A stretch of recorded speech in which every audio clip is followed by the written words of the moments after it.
Hey guys, it's me again with my hair. Today I'm playing Genshin, continuing the Sumeru Arkhon quest. Yesterday the power cut and I couldn't play because my state is experiencing a lot of power cuts.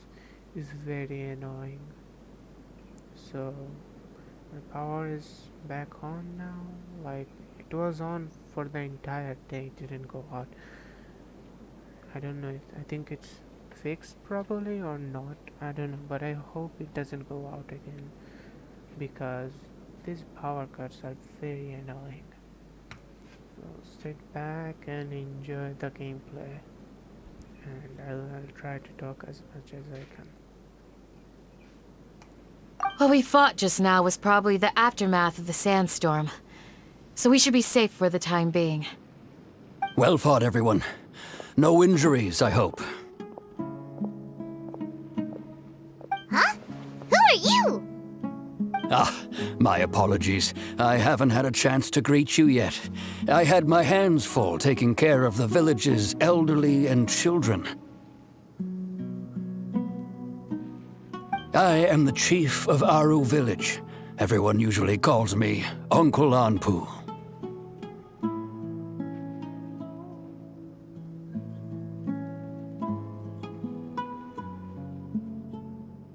Gaming with Mahir official. Said. Laggy stream cause no GPU.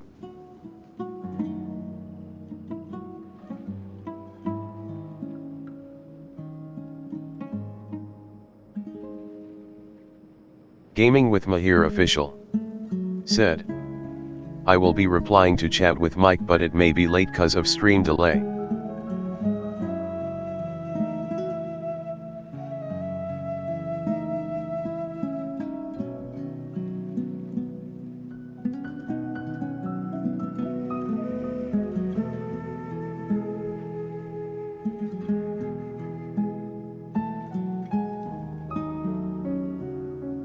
Stream Elements.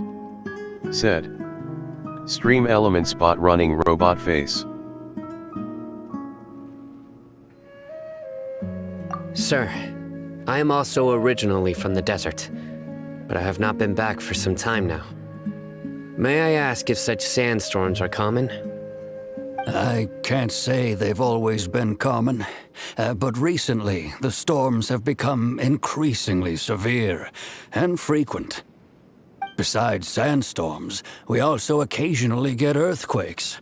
According to an investigator who stayed in the village a while ago, these unusual natural phenomena are related to the withering of Irminsul. Another effect of Irminsul's withering. So, Irminsul's withering causes withering zones in the forest, and sandstorms and earthquakes Nightly. here in the desert? Said.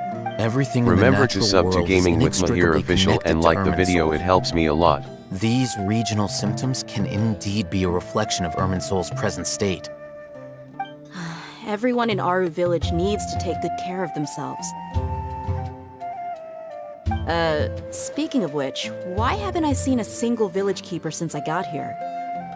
Village keeper? Who are they? Village guards like Candace? Does your curiosity know no bounds? Village Keeper is how Aru village refers to mad scholars exiled here by the academia. Most of them are scholars who lost their sanity after a period of training in the Avidia forest. The academia believes that their crazed mutterings may have a negative effect on the psyches of other scholars. So, they're forcibly exiled to the desert. Though if you ask me, it's all a boatload of nonsense. The academia is so cursed. Alas, that's exactly what we've been trying to investigate. One by one, the village keepers have been mysteriously disappearing without a trace. But no one in the village has ever seen them leave. If you're planning to stay around the village for the next few days, I'd appreciate it if you could keep an eye out for them. I've had encounters with those people in the past. I'll see what I can do to help. The Matra are the ones responsible for their exile. Now that you're no longer with them, are you trying to alleviate your guilt and atone for your past sins? I'm fascinated by how you think. Mock me if you will, but if you are guilty, I will eliminate you, regardless of my position or identity. Oh, you're the former General Mahamatra. You must be an expert in these kinds of investigations. Thank you for your help. Is it because you're reminded of Hypatia? Oh, these poor scholars. First they lose their sanity, now this! We need to help get them back home, safe and sound. But, is it really a good idea to tag along with Sino? You seem like you really don't trust him. I'll be grateful for the assistance. No doubt you will do a better job than some of my former subordinates. Let's start by finding a spot to share what we know so far.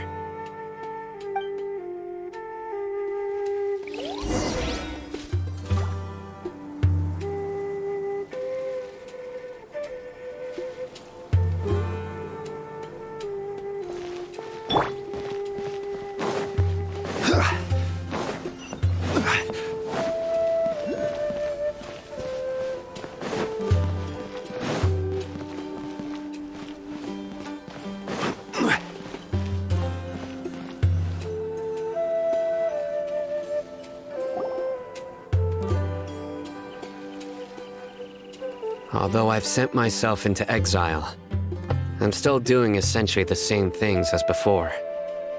Do you still have any questions for me before we start our investigation? One of my former subordinates told me that this title has its origins in a strange incident. The Academia has long exiled mad scholars to Aru Village. A mysterious phenomenon exists here. When mad scholars first arrive, they are as incoherent and deranged as before. But after spending some time here, they invariably begin to calm down. Initially, the people of Aru Village greatly resented having to take in the mad scholars. But a strange incident one night changed that. Aru Village was struck by the strongest earthquake in living memory. Seeing buildings on the verge of collapse all around him, the then chief of the village was preparing to take everyone to safety. Suddenly, he noticed a mad scholar crouching in a corner, caressing the ground with his hands. A soft, green light radiated from him, like a divine glow against the backdrop of night. Despite the powerful tremors that ripped through the ground that night, all the houses remained upright, almost as if they had grown roots reaching deep into the ground. In the end, not a single building collapsed, and no one was hurt. After that, the people of Aru Village treated the mad scholars with greater kindness, and began to refer to them as the village keepers. A soft green light? A mad scholar protecting Aru Village? What do you make of it, traveler? What the hell is Nahida doing as a mad scholar? Paimon thinks so too. Actually, Sino, do you know if any of the mad scholars continued to wear their Akasha terminals at Aru Village? In theory, they would continue wearing them so the Academia could still monitor their activities. With that said, the main Akasha system would no longer have any interaction with them. Oh, no wonder! Everything makes sense then! Add in the fact that they calmed down, it was probably Nahida who calmed them. If you are able to draw a conclusion from this one story alone, then it appears you possess much more information than I do. So, what do you make of the story?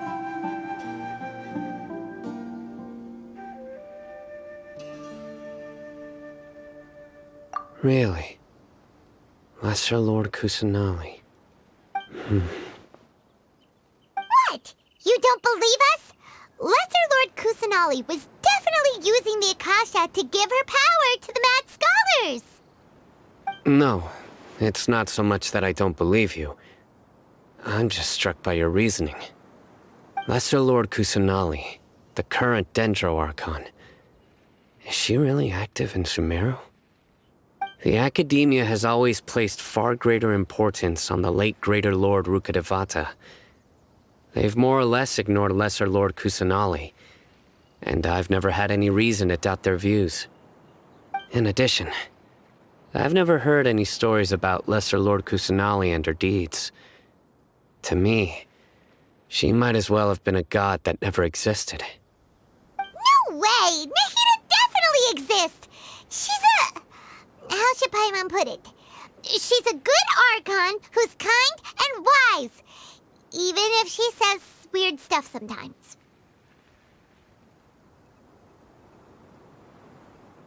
I've spent many years interrogating criminals, so I can easily tell when someone is lying. Good! Then you should know that we're telling the truth. That look in your eyes. I've never seen that from a liar. You two really must have met Lesser Lord Kusanali. How can this be? To think, our Archon has been amongst us this entire time.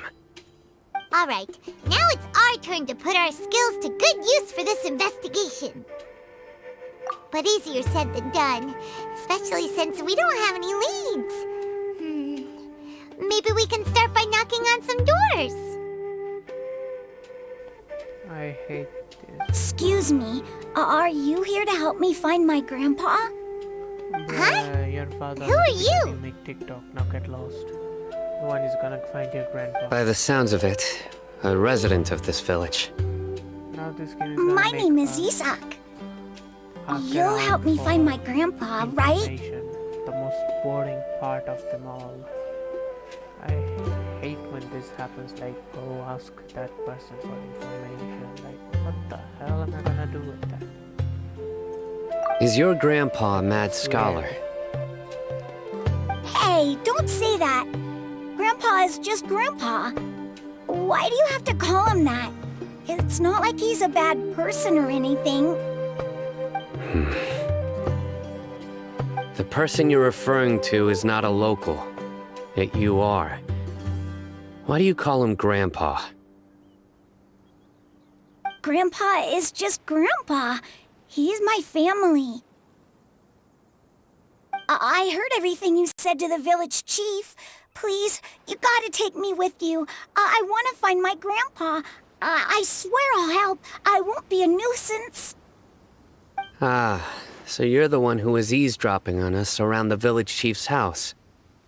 I was planning to go out and take care of whoever it was, but I had a vague feeling that they didn't harbor any ill intent. What the Whoa. hell? This kid calling Hazen someone wasn't else kidding grandpa. about Matra having sharp senses. Sino, he's just a kid. All he wants is to find his grandpa. Let's find a way to help him. Sorry. I was only listening in because I wanted to know where Grandpa went. Honest. If you don't believe me, you can ask Miss Candace. His grandma's gonna be like, what the fuck are you calling another man grandpa for, you dumbass shit? Lol. All right. But first, let's confirm the facts with Candace.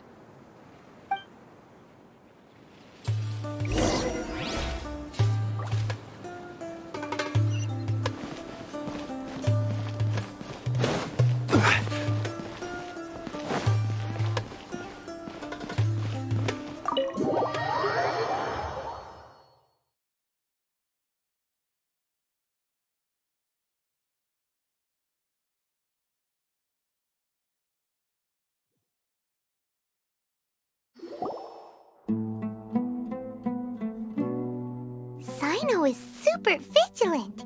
Is this what all the Matra are like? Ah, you're back already. We just wanted to confirm something with you. Do you know a boy by the name of Isak? I had a feeling he'd go looking for you. Huh? You knew this would happen?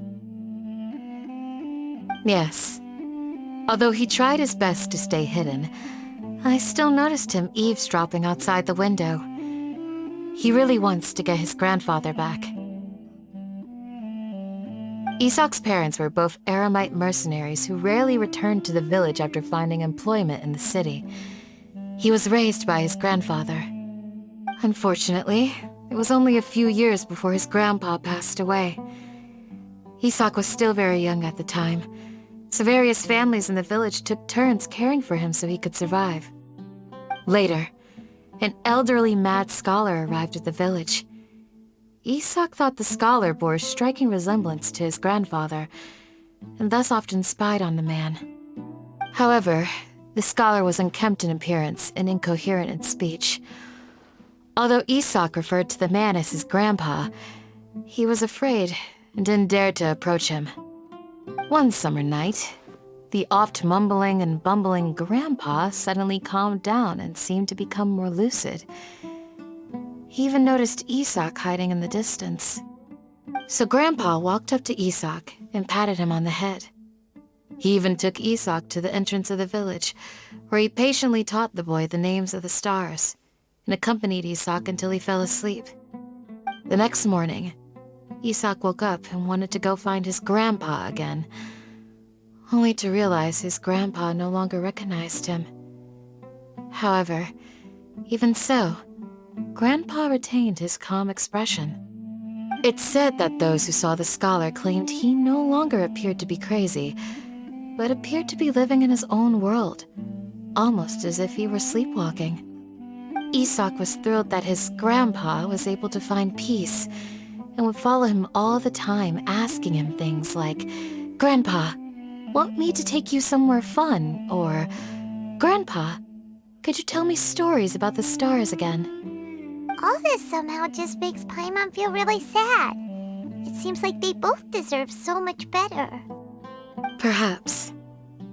Nearly everyone who lives in the desert has some form of hardship or regret. But even so, we must still continue on with our lives. It's also my reason for fighting.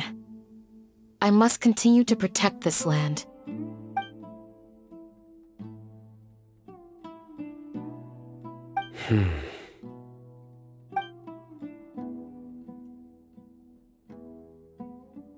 Maybe the people have always had a considerate god watching over them.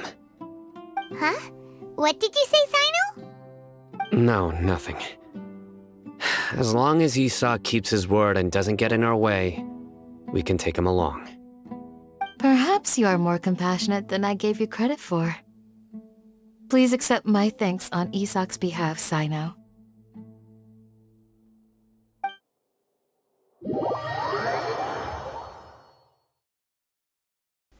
For some reason, my chatbot doesn't like to get the word Candace. Like, say the word Candace when you type it in the chat. It's so weird.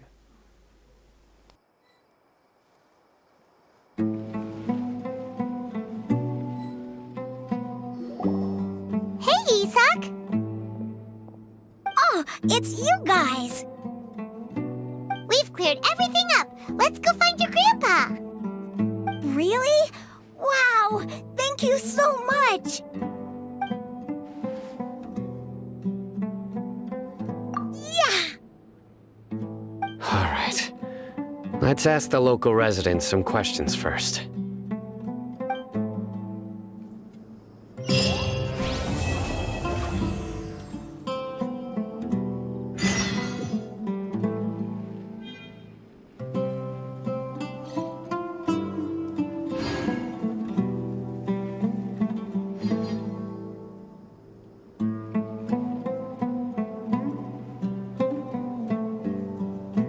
Now the part comes where you have to run around and ask people questions.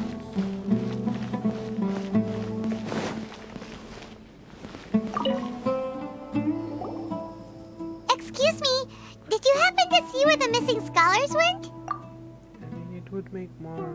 It would be less boring if it all just happened in a cutscene than just you having to walk around and find people.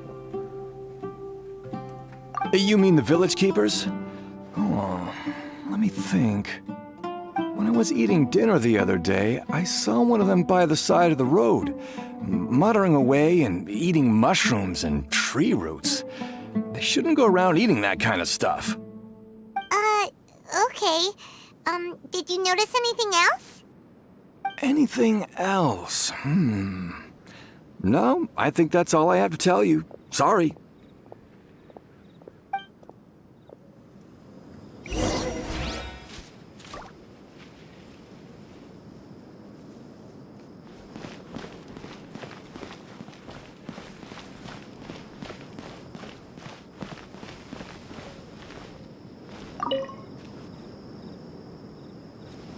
The scholars that have gone missing. Have you seen them? Those eyes. Those fierce eyes. You look like a real fighter. Don't change the subject. Right. You were asking about the mad scholars. I think it's been a few days since I last saw them. I usually go to bed pretty early, so I'm not too familiar with what goes on at night. But honestly, I feel quite sympathetic towards them. Even though they act a little strange, they've helped me in the past. If it weren't for them, my house would have collapsed long ago. Do you also think Grandpa and the others are good people? Grandpa? Oh, hello there. It's little Isak. You mean that nice man who looks like your grandpa's long-lost twin, right? He was actually the one who protected my house. I saw it with my own eyes. He happened to be staying near my house that day and was doing something with his hands on the ground. It still feels pretty surreal now that I think back on it. Did someone teach them how to do that?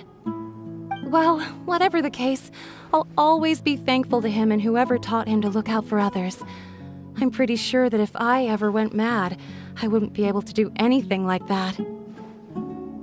Gotcha. Thank you.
Sir, have you seen my grandpa recently?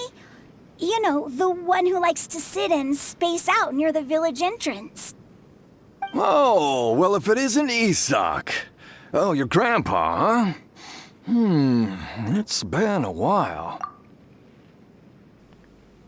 Damn, are these people realizing that this game uses the same model of the same kid? Like, because they don't even remember him when they look at him. They just say, oh, Isak, after he tells them about his grandpa. Like, what the fuck? The last time I saw him, he was spacing out by the road as usual. I went and asked him if he'd like any of the food I had prepared, despite my wife's protests. Like many people, she's really quite terrified of them. And And speaking of my wife, she's still always complaining about how I don't make enough mora. That might explain why she's always mad at me. Oh, thank you. Thank you for taking care of him. It was nothing.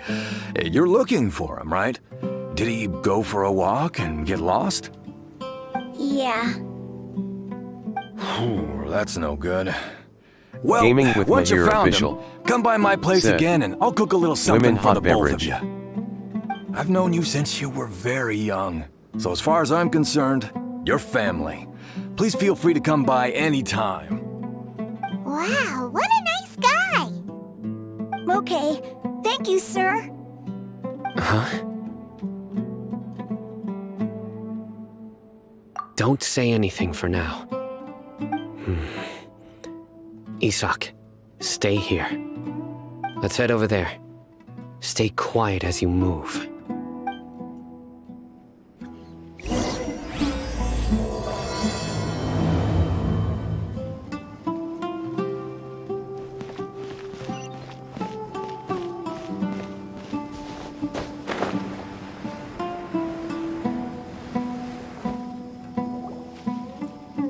Listen, see if you can make out what they're saying.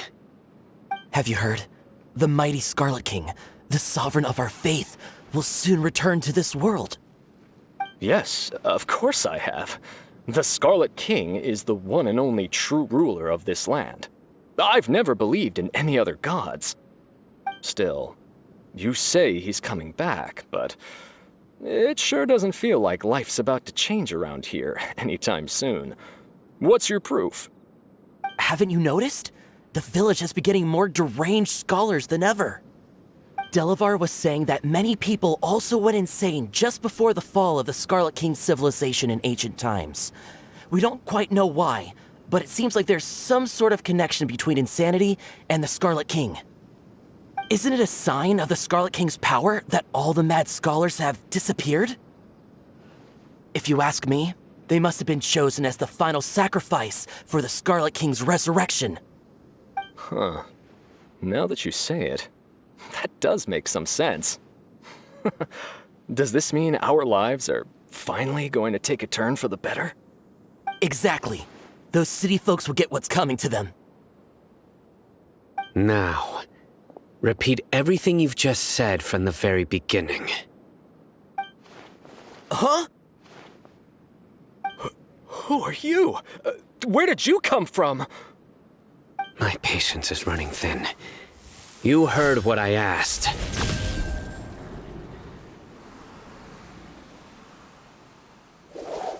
Yeah. Gaming with Bro, Mahir this official. guy's something else. Said. Just look at his eyes. I wonder One what's wrong the move, sand and he's god's gonna power flay is us like. alive. Let's not get on his bad side, okay? I am no match for this guy. Oh, okay, good sir. What is it you would like to know? Gaming with Mahir Tell official. me about the Scarlet Said. King's resurrection. LMAO is mad. Well, I only know a few things from hearsay. I went for a drink the other day and heard others talking about a rumor that the madmen will disappear and that the Scarlet King will return to this land. I'm not making this up. I swear. Hey, go on. Keep talking. It's true. It's all true, sir. We desert folk have had more than enough of those people at the academia. They keep sending us all their mad scholars and won't let us have a good life. Would you want to live like this if you were in our place?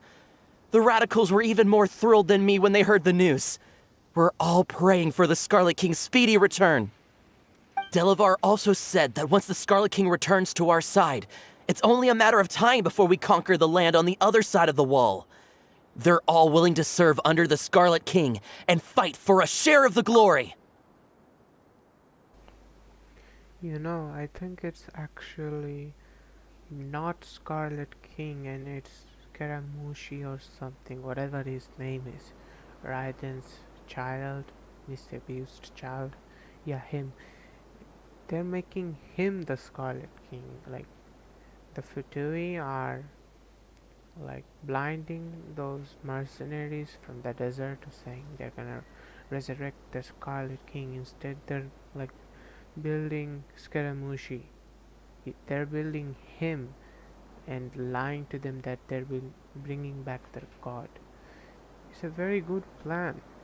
Like, it's working for them. They're literally using people by lying to them. Very good plan in my opinion.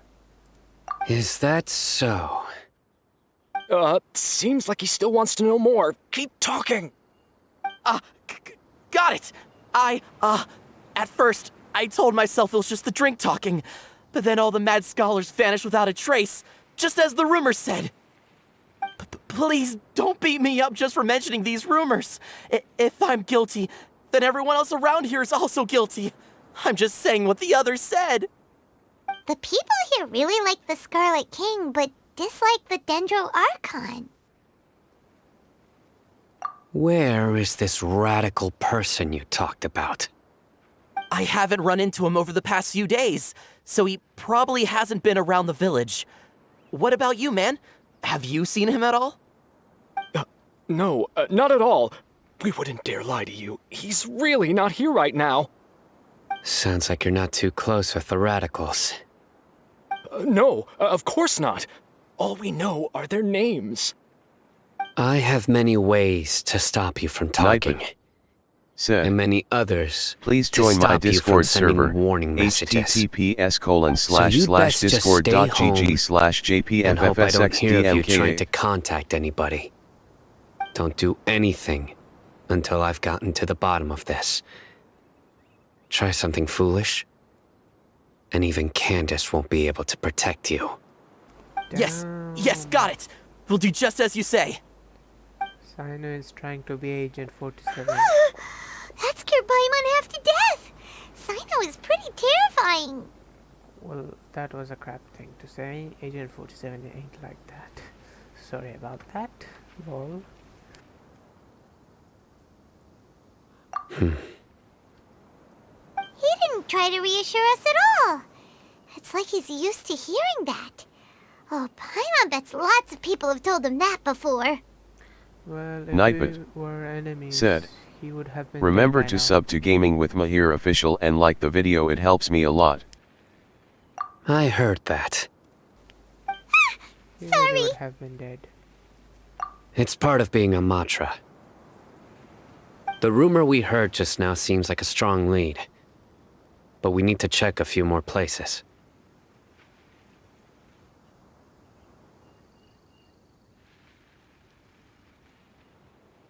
Very well. Isak! I'm here. Where's your grandpa's house? Well, I can take you there. Just follow me.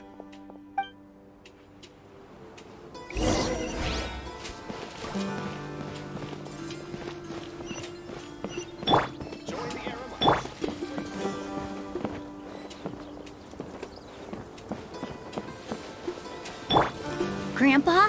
Oh, he likes to be alone. Sometimes he stares at the sky in a daze, and other times he just pokes at the ground with his fingers. Every now and then, he yells out at the top of his lungs, so a lot of people are really scared of him. But he's a good person, really. I know he is. I swear, he's just like my real grandpa.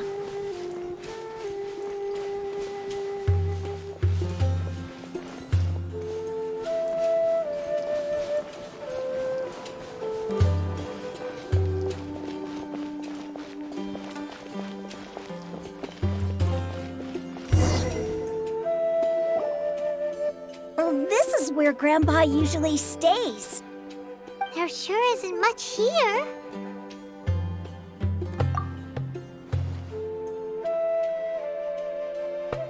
No. Incense? Please don't say it's the same one as before. But are you okay? Are you getting dizzy or need to lie down? There's a scent that you can sense, but I can't. A certain traveler here once passed out from that smell. Thankfully, Tainari saved the day. And then he gave us a long lecture to explain all about how it worked. So, you know Tainari. Huh? You know him too? Are you two friends? Yes. Now that I concentrate, I can also make out the scent of incense. Wait, surely Tainari didn't lecture you too. No. No need. Did you first encounter this scent at Tainari's house? In the forest. From a scholar.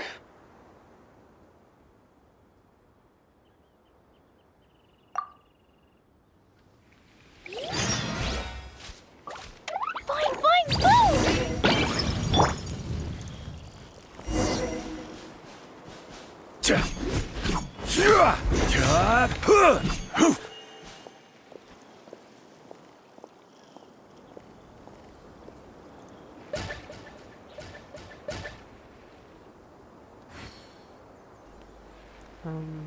The god of Geo is here to challenge them, and he's not even moving.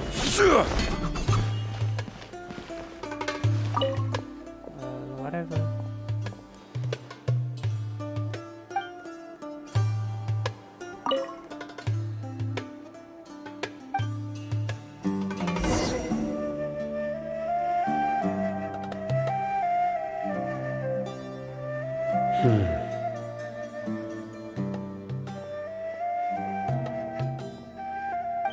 What are you looking for, Sino?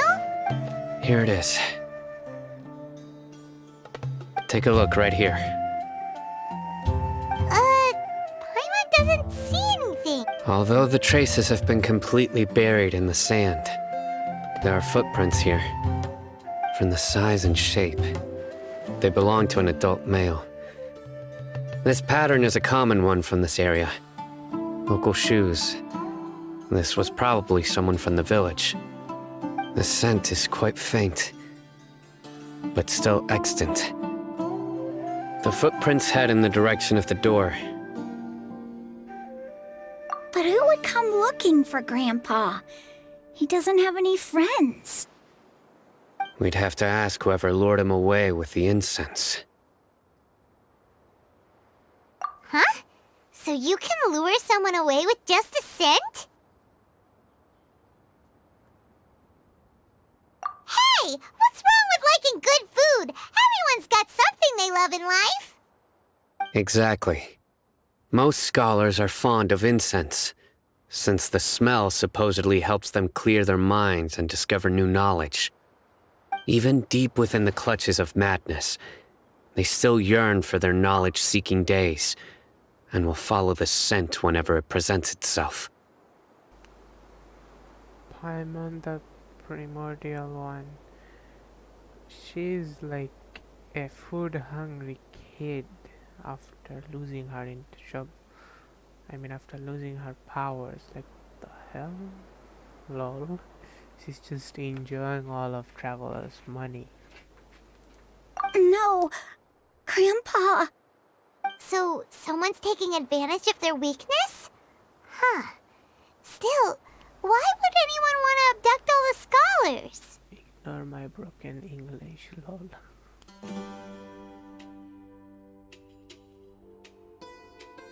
Are the rumors really true? Could the disappearance of all the mad scholars have something to do with the radicals? It's highly likely. Please, you have to save my Grandpa. Grandpa's never done anything wrong. Please help him. Sounds like we'd better help get him back. Don't you worry, Isak. We won't let whoever took him get away with it. Let's head to Aru Village and inform Candace and the others about what we learned here. After that, we'll set off to find the scholars.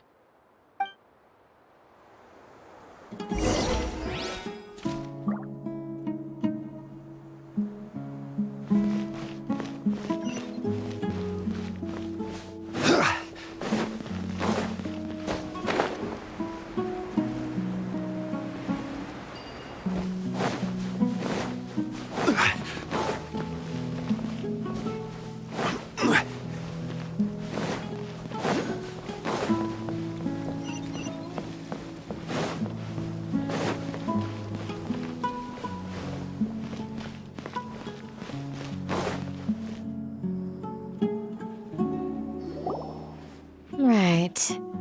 The darker fabric definitely looks a lot better. That'd be my choice, too. We're back, Candace! We've got a lot to tell you.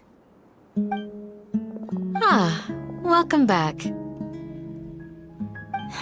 Sounds like everyone's friends already. Oh, Dia's here too! You bet. So, everything goes smoothly? Reasonably. Alhaitham didn't go with you? We haven't seen him at all. Huh. I saw him around the village entrance earlier and figured he was investigating with you. Did you find out anything useful?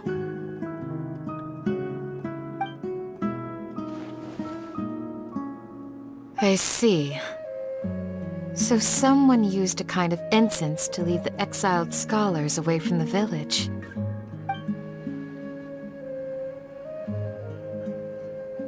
The resurrection of the Scarlet King? First I've heard of it. Far as I know, the kind of incense you just mentioned is only popular beyond the wall. Scholars are fond of it, but as you can see, there aren't many scholars still studying around these parts. No seller would be able to make a profit here. We got a red spot in Not the to mention base. making incense is a labor-intensive process. You won't see anybody in the desert with the patience to make or sell something that requires that kind of effort. It seems someone from beyond the wall must have been supporting this. Makes sense. So what should we do then? Do we go back to the academia and search for leads there?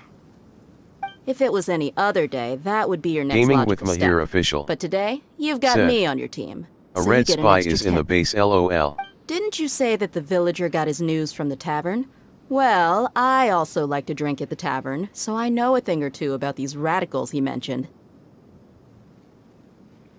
If Paimon remembers correctly, the leader of the radicals is some guy called Delavar. Ah, yeah.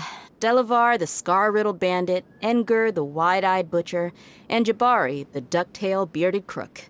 The whole lot of them are known around these parts.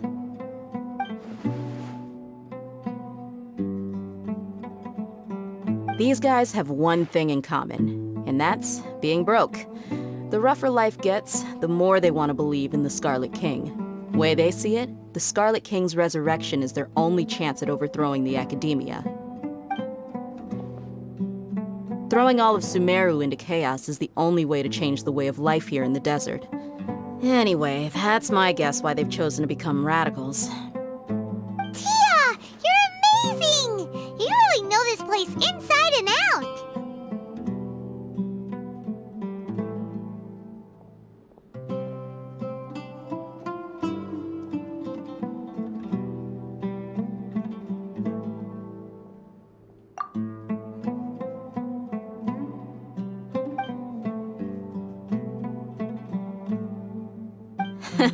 No merc can afford to slack off on gathering intelligence.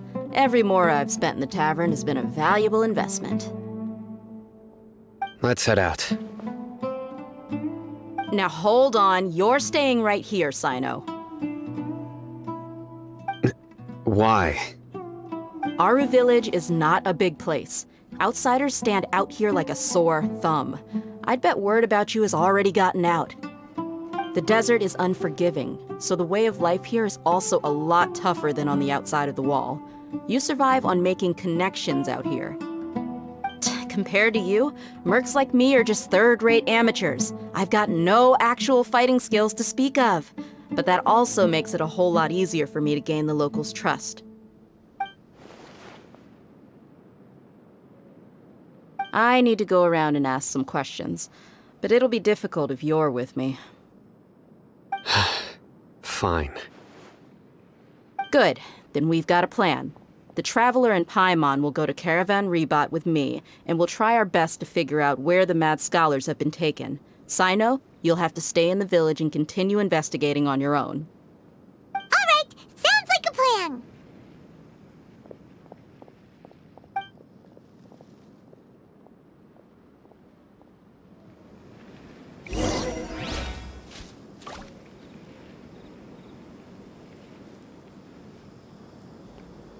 Is it me or did I hear a ruin guard footstep? Like, what? Every journey has its final day. Don't... Sino, please don't take offense. I'm sure Dia just wants to help everyone solve their problem as quickly as possible. That's why she can be so straightforward at times. I don't mind. Ah, I see. Well, from the way you were staring out into the distance, I thought you might have been mulling over Dia's words. No, I'm used to being treated that way. It's natural to fear strength. I take no objection to it.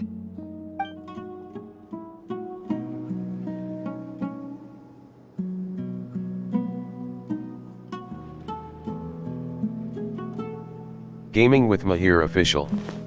Said. Ah, poor Sino.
Let the wind lead.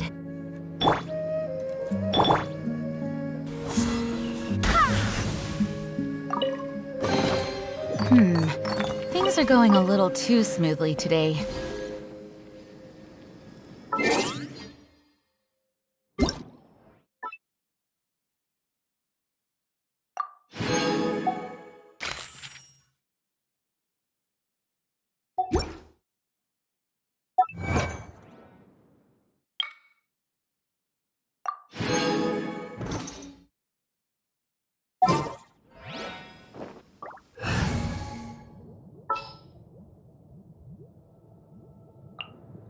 It is as the stars foretell.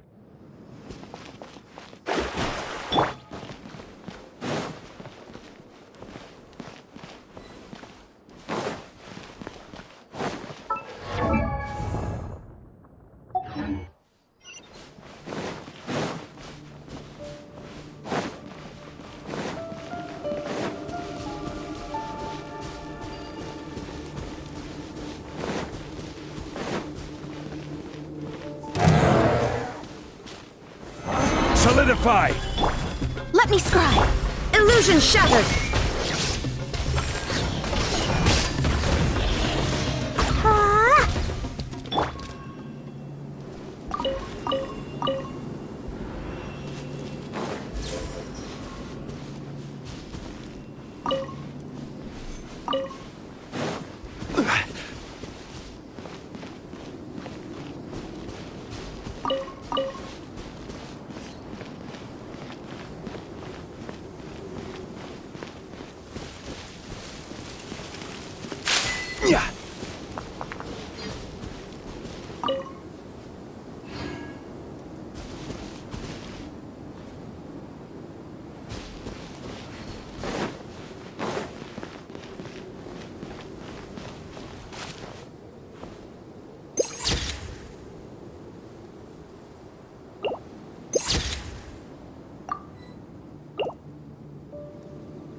Bro, the desert is so beautiful.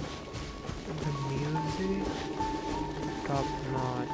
Like, bro, so good.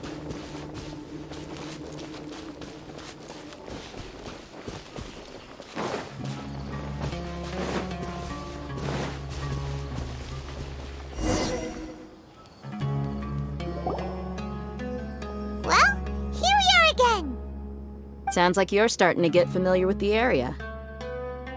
Paimon's amazed every time we see the wall of Samiel. How can a wall this tall even exist? It's almost unreal. I know what you mean. I had the same question every time I walked this way when I was a kid. Also, why is this high wall here? And can a wall really block sandstorms? It was only after I grew up that I realized the wall of Samiel isn't just there to keep out the sandstorms. It serves a more important purpose, keeping out people like us. Sumeru is run by wise and mighty sages. To them, us desert dwellers are nothing but tools that can be used and discarded at their whim. We're cheap labor, like livestock, but easier to control. Nothing more. Even if a child from the desert got the chance to obtain an Akasha terminal, almost all their requests for knowledge would be denied. The academia believes we're underserving. Geniuses like Sataria are 1 in a million. The other children never get a single chance to try and rewrite their fate, even though the academia knows very well that we're humans, just as they are. That's terrible. I would tear down this wall with my own hands if I could.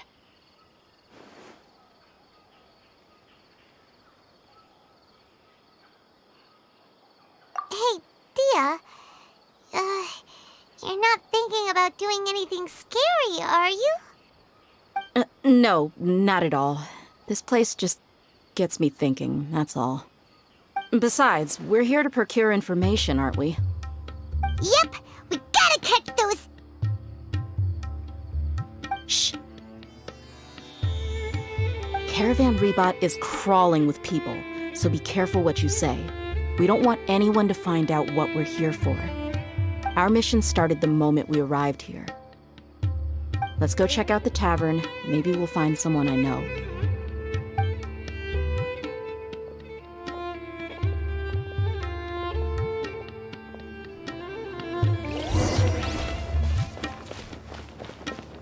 I really wouldn't recommend going there.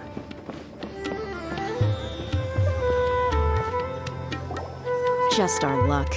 None of them are here today. You mean, you don't see anyone you know? Dia, is that you? What a coincidence. You here for a drink too?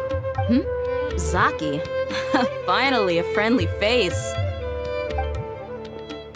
Oh, and who do you have with you here? Guests from another land?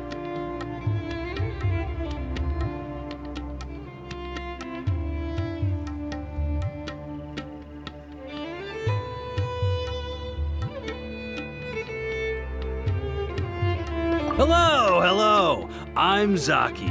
Dia's, how would you put it? Drinking buddy? We've had drinks together a few times. You could say we go back a ways. Anyway, as far as my friends here, they aren't too shabby, are they? You rarely see any Outlanders so friendly and respectful nowadays. Absolutely. Much better than those people on the other side of the wall. So, Dia, are you looking for someone? Yeah. Have you seen Engur, Delavar, or Jabari recently? Of course I have. Matter of fact, we were all here drinking together just a few days ago. I've got a spice trading deal from another nation. I thought maybe Delavar and his friends might be interested. Know where I could find him? Ah, how thoughtful of you. Then I assume you also know that Delavar's been having a hard time making ends meet these days, so you came here to help him out? Hey, keep it down. Let's just say I prefer to keep this deal a secret. Y'all at Caravan Rebot are like family. If there's more to be made, why not do it together? Besides, Delavar and his friends have muscle. They'd be a good fit for escorting the goods. Yes, how considerate of you. Delavar's my friend too, so of course I can take you to him. Come with me.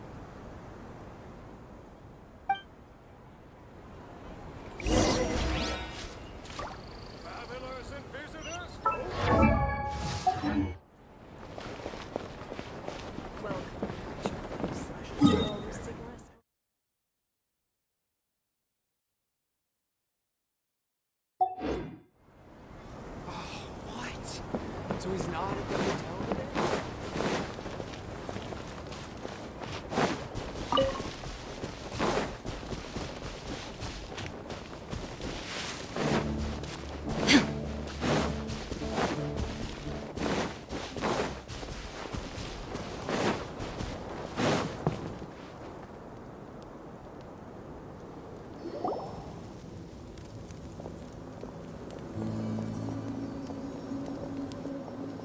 Are we there yet? Yep, this is the place. This place is practically deserted. What are they doing in a place like this?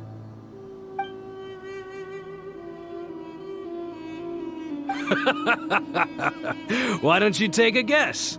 Go on, a wild stab in the dark. You're like lambs to the slaughter.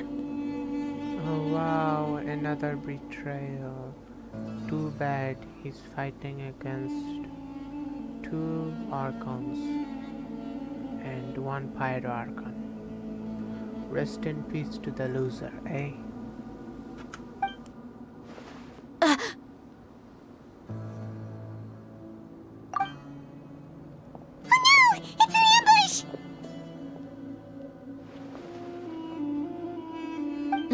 What's this all about, Zaki? Come on, Dia. You really think we didn't hear about what you said back in Aru Village? The boys have kept a close eye on you from the moment you set foot there. Not only do I know that you're looking for Delavar, I also know that you've teamed up with people from the Academia to look for the missing scholars. So, you've been watching us from the very beginning? Uh-oh. Paimon knew leaving Sino behind was a mistake! And you left the strongest one in the village, didn't ya? Who do you think you are? You really thought we'd fall for your little business deal nonsense? Damn, bro. The strongest one is literally in front of you with archons in his hand. Like, how stupid do you have to be? And people really judge a book by its cover nowadays, huh? I wouldn't even dare judge someone like this wearing these type of things. I would probably think they have some superpower shit or something and run the other way. Like, what the hell, man? Bruh, I think the sand got in his head and messed his brain up. Because if he had a better brain, he wouldn't have dared challenge us. And this lady looking like a freaking cyborg, this guy looking like a freaking archon or some shit. Well, rest in peace. So you and Delavar have been partners all along.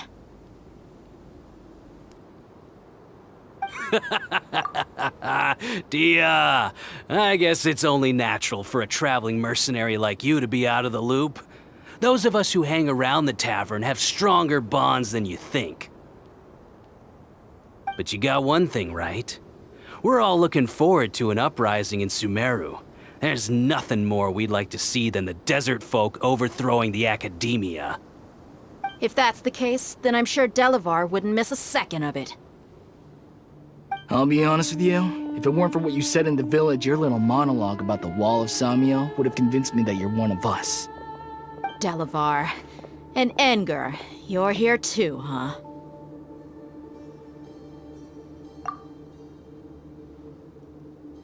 Long time no see, Miss Mercenary. You should have known the traitors are what us followers of the Scarlet King despise the most. Dia, I thought that you, a fellow desert dweller, would understand that the Scarlet King is greater than the Dendro Archon. Little did I know, you don't deserve to join us. Yeah, gee, what a missed opportunity. Adopting radical views and kidnapping innocent scholars, all because of some baseless rumors. Anything else I'm missing out on? See? There you have it. Mercenaries are just a bunch of faithless scum with only one thing on their minds. Mora. Pathetic. You're all like a pack of street rats. You're not wrong. Mercenaries are driven by Mora, and my faith lies with whoever's paying me. As long as there's a profit to be made, anyone can become my friend. Enough talking! Get him!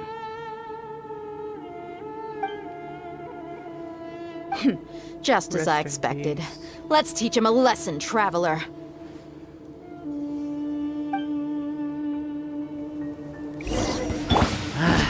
A new punching bag. Fate is upon you. Roll them all up. Dumpty Dumpty go. Yeah. Boing boing boom.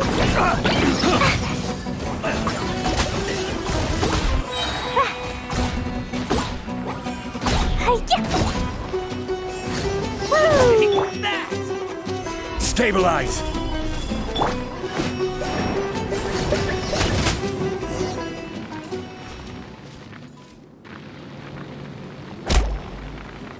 Impossible! 3 archons. How could you? So, what do you think about your meticulous network now, Zaki? How did you say it? It's only natural for a traveling mercenary like me to be out of the loop. I'm guessing your informant told you that I'm just an incompetent merc with no real fighting skills, correct? I mean, that is what I said after all. And of course you would believe everything he reported. The only thing you know about me is that I'm a mercenary, but you've never seen me in action. Even though you heard we went to handle monsters together, you believed that Candace was the only one doing all the real fighting. Bruh, I did all of the work, so can you stop bragging? Like, shut up. That so-called Flame Mane is just a fraud. She admitted it herself. She just uses her connections to gain the trust of others. That's what you thought, right? Ugh. You lied in the village because you figured that we'd have people watching you. And you were stupid enough to fall for it. I figured as much the first time we drank together. You all thought you were so smart. Pathetic. Okay, that should be all of them. Whoa! So you've been planning this since we were in Aru Village? Come on, they should have made an animation for that game. No task can be done without preparation. I just happened to notice a couple suspicious-looking people while you were out investigating. Oh, but instead of catching them right away, you let them report back. Those two who were snooping around were just a couple small fries. If we want to get the real catch, we have to be patient and give it some time. Oh, you mean the funny name she mentioned back in Uncle Ampu's house? The wild... Paimon can't remember them all. That's just a bunch of drunk talk. Edgar and Delavar like to talk themselves up when they're drinking. Edgar, the wide-eyed butcher, and Delavar, the scar-riddled bandit, are the nicknames they came up with for themselves. Alcohol has a way of making people share what they really think. So Edgar and Delavar are always rambling in the tavern about how the Scarlet King is a superior deity. What about Zaki? He's just a numbskull who fell right into our trap. Zaki was probably the best hidden of them all. My initial plan was to find Delavar first, and then try to track him down. That's what you wanted to ask when we were at Uncle Anpu's house, right? Jabari is one of the villagers you talked to. You know, the one who wanted to treat Isak and his grandpa to some food. Wait, so he's a radical too? No, he isn't. I just needed to tack on a random villager name to make the eavesdropper think that I was making some wild guesses based on my impressions. Wow, what a genius idea! Well, that's an expert mercenary for ya. Ah, you're too kind. It was straight from the usual playbook, if I'm honest. So, that thing you were saying before, is it really true? About what? About how mercenaries only care about Mora, and that anyone's a friend as long as there's a profit. Does that bother you? What makes you so sure? Dia, do you dislike the Dendro Archon like the other desert folk? You two are pretty sharp. No, I don't have anything against the Dendro Archon. I've heard a lot of nice things about the Lesser Lord from Dunyarzad. I can understand her devotion and gratitude. Dunyarzad's just an ordinary person. There's no way a god would be so involved in the lives of everyday people, unless they were truly compassionate. I've begun to realize that the sages are behind everything that's happened recently. The radicals' blind belief in the Scarlet King, making the Dendro Archon out to be an enemy. It's all the Academia's trickery. But I see through it all, and unlike them, I can never be hostile towards anyone who's never done anything wrong. Dia. Anyway, looks like we're done with business here. Traveler, lend me a hand. Let's tie him up and bring him to the village. Dia is a good friend.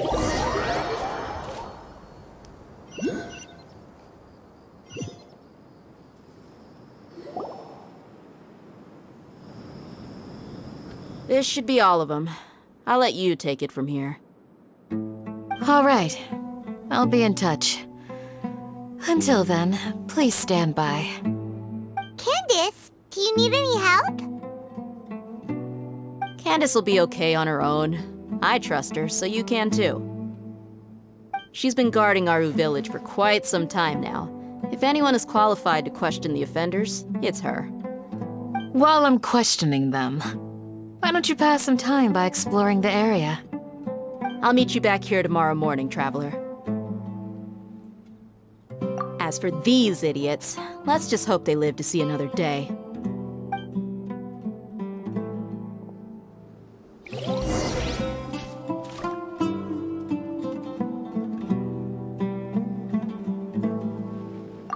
You heard the question. Now answer me. Ugh!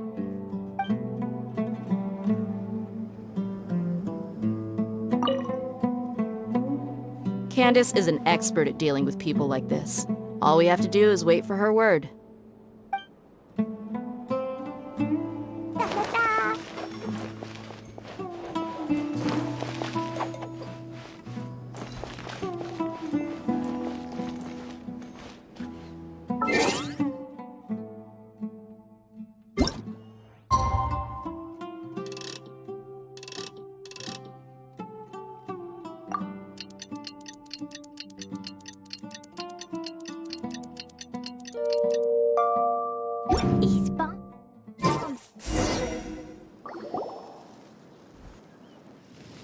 Hey, Dia! Right on time. We'll know any moment now. Paimon's been wondering. You seem to know Candace pretty well. Have you been— We've known each other for some time now. She's a pretty interesting person. Even though she's an extremely strong warrior, she never misuses her powers against others. Oh, Paimon knows what you mean. Like a lot of martial artists say, never take the fight outside the ring. Yep, I guess you can put it that way. It takes strong convictions to be as dedicated as she is, and shoulder that kind of responsibility. 1 second, be right back.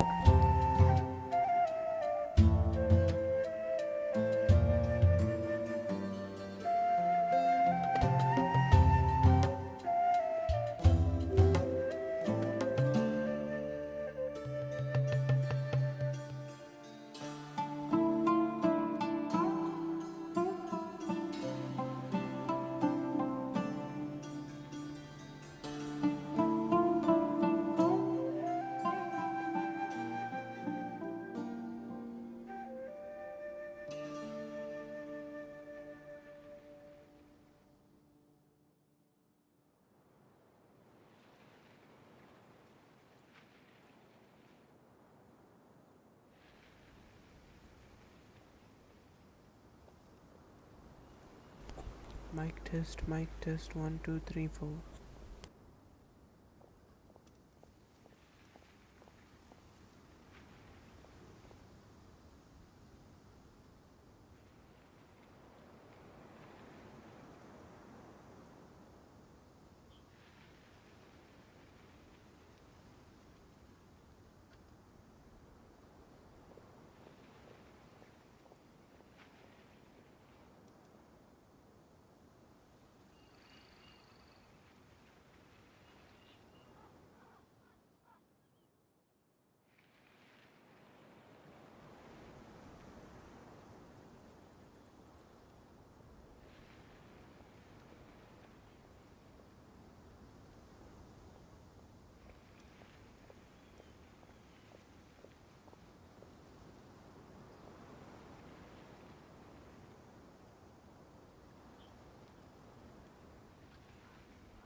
M0R said, "Hello."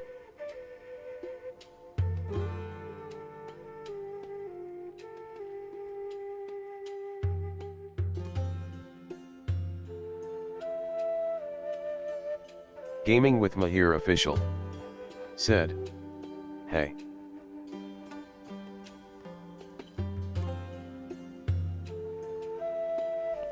Hey there Marks, welcome to my channel.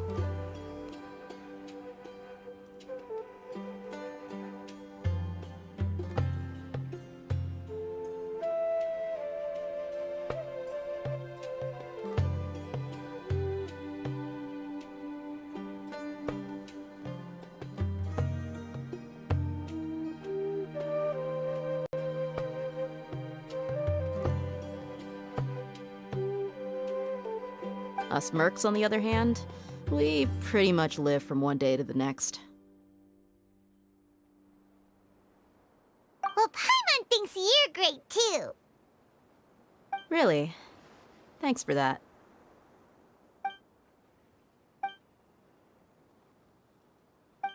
Oh, Sino's here, and he's pretty early too. Yes, I was here yesterday to help out a little. To help out? By doing what? Sharing some interrogation techniques. Oh, you mean you taught Candace some more persuasive methods? Right. Come on in, everyone. Come on, let's go inside.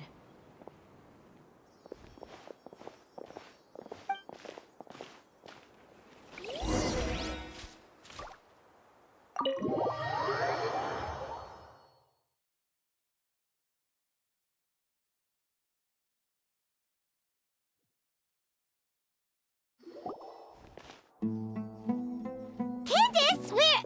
Whoa, you look furious. Do I? She looks normal, lol. What gave it away? Oh, there's no mask that can hide true bloodlust. Cover up your eyes, and it'll still show itself at the corners of your mouth. Perhaps I need to work on my composure. Still, it's perfectly understandable why I'm angry. I'm sure everyone present would agree. Yes, ma'am. Please, don't beat us anymore. We're gonna die. Well, looks like Sino taught her well. This guy is so scared. It's funny. Poor guy. He can't even speak. You fear death yourselves, yet you do not hesitate to place the lives of others at risk.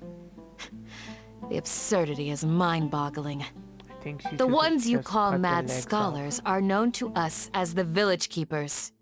They are vital members of our community, and some even count them as family. You come here, to my village, and you treat my people as nothing more than stepping stones towards your goal. Tell me, what would you do to you in my position? Mercy! Please have mercy! You've made your bed. We may both be desert dwellers, but there is one thing that I understand better than you. The resurrection of the Scarlet King will only result in war. And war serves no one. The people of Aru Village care little about which god is in Nightbit power. said, Life may be tough. "Please and join my tiring, Discord server, but we wish to preserve our way of life. https://discord.gg/jpffsxdmka." A war would only cause us to lose all that we have. And that is not a responsibility that you can afford to shoulder. We understand. We're sorry. I'll tell you everything I know. Please, just let us go. I'm listening. You might not believe this, but it wasn't us who came up with this idea. Someone was spreading rumors in the tavern. That's how we ended up hearing about the Scarlet King's resurrection. Some mystery man told us that mad scholars will make the perfect sacrifice to usher in the Scarlet King's resurrection. They give their lives, and we can get anything we wish for. They're called Village Keepers. Slip up again, and you'll regret it. Yes, sorry. It was all that mystery man's doing. He told us to spread word about the Scarlet King's resurrection and talked us into helping him. In return, he said he'll help facilitate the resurrection process. So that poor grandpa is probably dead by now. Rest in peace to the old man. I'm not sure. That's one. Huh? One what? Strike. You get a total of 3. Then, you die by my hand. Wait, I'm telling the truth. We don't know anything. It was all him. 2. He got us to lure them out of their houses in the night with some kind of incense. We take them to a junction outside the village. Then the mystery guy takes them from there. You gotta believe me, please. I'm telling the truth, I swear. Just ask them if you don't believe me. That was indeed the truth. Traveler, go on.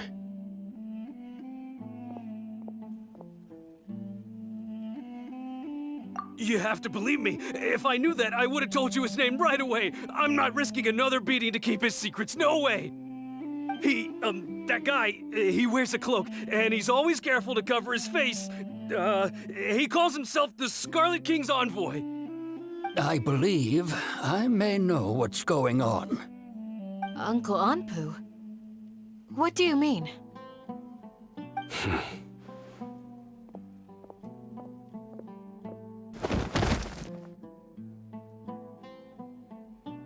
Oh my god. Smooth. Poor guy. Okay, speak. If my suspicions are correct, this mystery man they speak of could be from the Academia. Some time ago, people from the Academia attempted to take the village keepers away. I refused, insisting that they are part of our community. It strikes me now that this secretive character shares the same goal they had. Which means it's highly likely that the Academia was purposely spreading a false rumor to trick the radicals into delivering the village keepers right into their hands. They were the ones who brought them here to begin with. Now they're trying to take them back? We aren't gonna let that happen. Not the Academia again.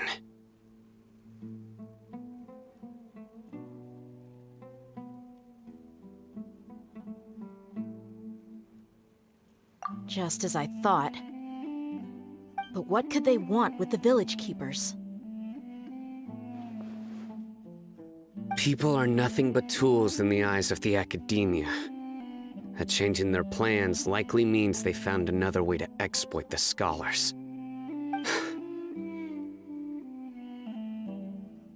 Regardless, our top priority now is locating the village keepers. You're right. Isaka's still waiting for news on his grandpa. Time to go. Let's leave the village and try to track them down. Yes. Pack up and get ready to leave. You got it. Candace, I'll let you deal with the radicals. Leave everything outside the village to us. All right. Let's meet back here once everyone's ready.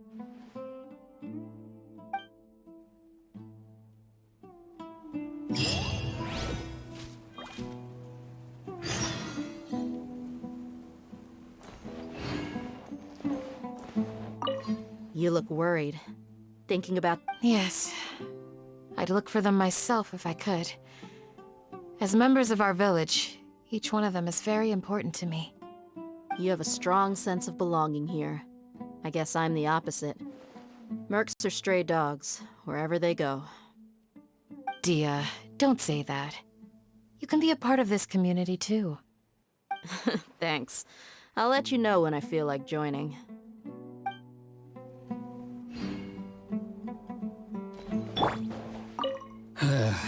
I just hope everyone's all right.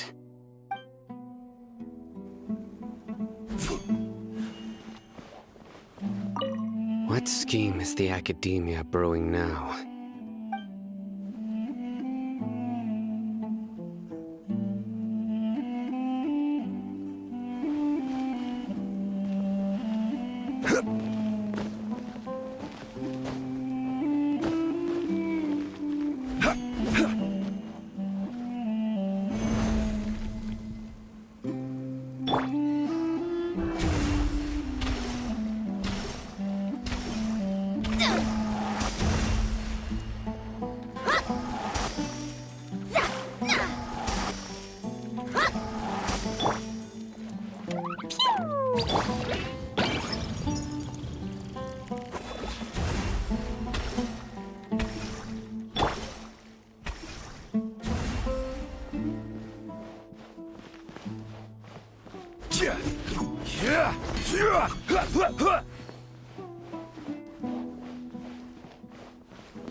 The loading screen sand art is very unique and cool.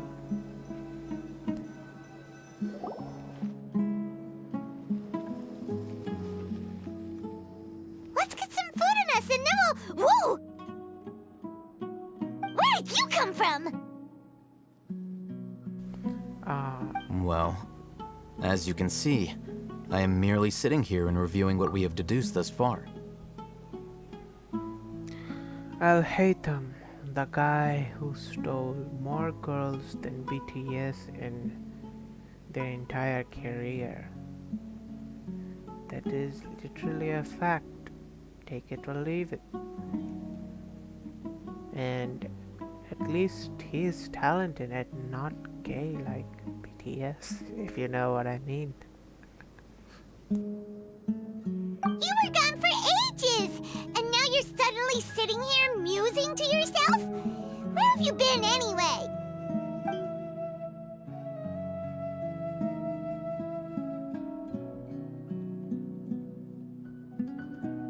Hey, what's with the silence? You never think things through before asking questions. I'm giving you some time to make up for that. Paimon's so mad! Paimon's gonna give you an ugly nickname!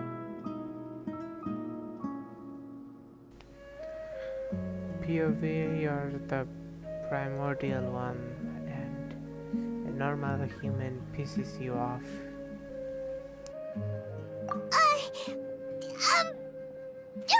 Never mind! Paimon's got nothing. Damn, he even got Paimon with his... I don't know what the hell is his magic. He got the primordial one. Damn.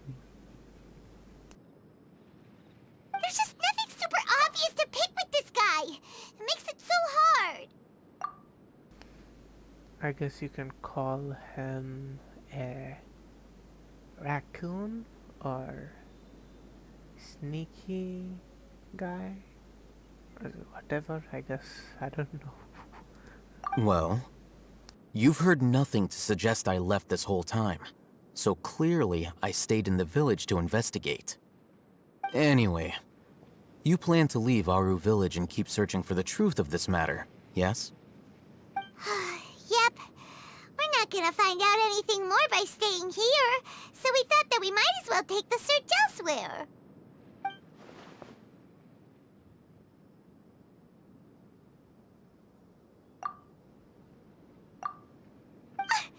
Enough with the silent treatment! No. I'm just surprised that you decided to team up with him. Alhaitham, you haven't helped us out at all ever since we arrived at Aru Village. Bold of you to question our choices. Yeah, you're all talk! While you were investigating, I had my own work to do, which I've now finished. Really? Paimon doesn't believe you. To be honest, we aren't really a team, so I have no obligation to inform you of my whereabouts. Not to mention that going separate ways allowed me to find some important information that you all had missed. Huh? Right here in the village? Correct. What did you learn? I'm going to take you to someone. But before that, you need to understand where she's coming from. What does that mean? How do you think the residents of Aru Village feel about what we're doing? In other words, do you truly believe every single word the villagers tell us?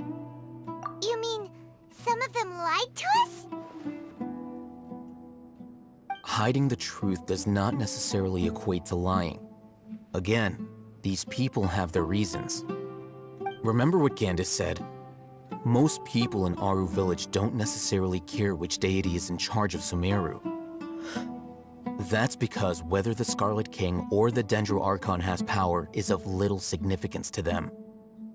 By contrast, the perils of their daily lives are ever-present concerns. They won't simply share everything they know with you without good reason. That's why you believed there was no further information to be found in this village. Glad you're following along. Among those you have talked to, there's someone who was consciously keeping you out of the loop. In fact, she's been observing your every move since you arrived. Damn, I The guess reason it being, was hard. to someone who Like, only wants to she live was their life in stuttering peace, so much. any external factors introduce unpredictability into the equation. Those eyes. Those fierce eyes. You look like a real fighter. Don't change the subject. It's quite obvious that she's intimidated by Sino's authority and strength. Right. You were asking about the mad scholars. She corrected herself mid-sentence because she's aware that there are Scarlet King fanatics in the village. If she sounds too friendly towards the village keepers, she could easily make herself the radicals' next target. I think it's been a few days since I last saw them. I usually go to bed pretty early, so I'm not too familiar with what goes on at night. Remember? She made a point of denying her involvement in anything that occurs at night. But honestly, I feel quite sympathetic towards them. Even though they act a little strange, they've helped me in the past. If it weren't for them, my house would have collapsed long ago. After speaking to the village chief, it became clear that the village keepers had protected Aru village at night. In other words, the young miss was very much awake during that time. Then why would she lie? By getting involved with an outsider, she risks drawing unwanted attention to herself. As for why she might be so wary about all this, maybe you should ask her. I'll pass on this one. You said that she is afraid of me. If so, it's best if I stay out of this. We're on it!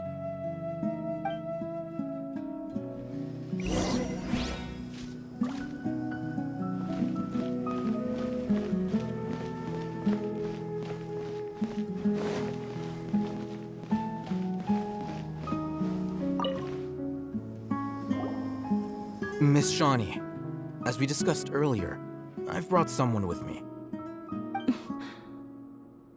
Mr. Alhaitham, I'm aware of where you stand, but how can I make sure that your friends think the same as you? This guy literally wins every single woman. What the fuck? Even in game? Damn, bruh. I need him to teach me some of that. Like, I really need that. Like, if I can get women like him so easily, like, damn, bruh. The hell? Huh? What do you mean? We need to clarify our stance or something? Go ahead and talk to her. You'll get the answers you want. Go on. Earn her trust. Is it really that simple? May I call you Traveler? Hi, Traveler. I want to ask you something. Do you think the resurrection of the Scarlet King can truly change Sumeru for the better? Why's that? That's very similar to what Miss Candace says. I know you two are friends. That's why I'm willing to talk to you, even though I do have some reservations. Before, I wouldn't even have the courage to ask something like this. Traveler, do you believe our lives will get better? Yeah! We came here from another nation, so it isn't wrong of you to be weary. And we aren't really residents of any one nation. But even so, we've met lots of people from different places, and we've always fought for what we believed in. We have friends sumeru, and we want to help them. That's why we decided to stay here for a while.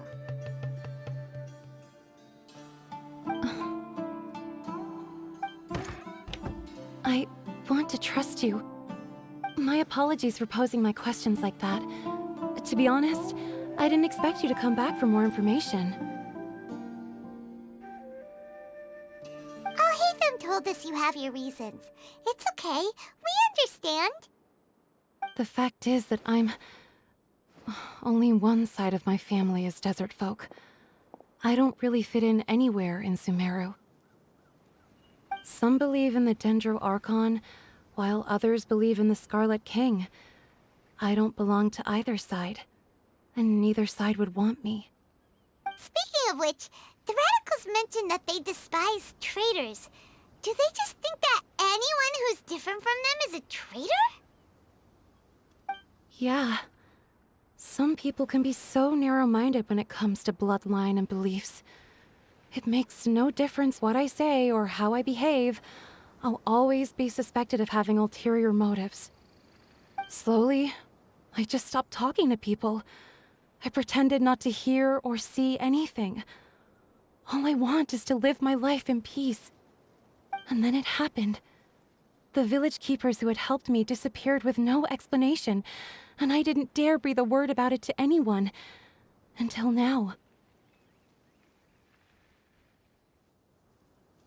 You can tell them. I'm sure he'll keep your secret. All right. I'll tell you what I told Al-Haytham. I actually have a sharper sense of hearing than most. Sometimes, I hear strange crying sounds in the night. There are ghosts? Perhaps. I'm not sure. It's faint, but it's definitely the sound of crying. It comes from far away in the distance, and always carries very raw emotion. It used to be louder and more frequent, but ever since you arrived in the village, it doesn't seem to happen as often, and when it does, it's much quieter. I have to focus really hard to make it out. I think she's talking about Scaramucci or Nahida. I'm not sure who it could be. I confirmed this with the guards on night duty. They also have someone with a good ear, and he's heard similar sounds at night. But, because we're in the middle of a desert, he would rather believe that they are the cries of beasts than ghosts. There's really nothing around these parts, except for an old hospital not far from the village.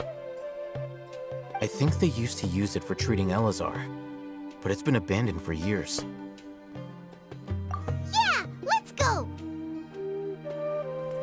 Time for some ghost action, eh?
Take that! Gather! Shine down!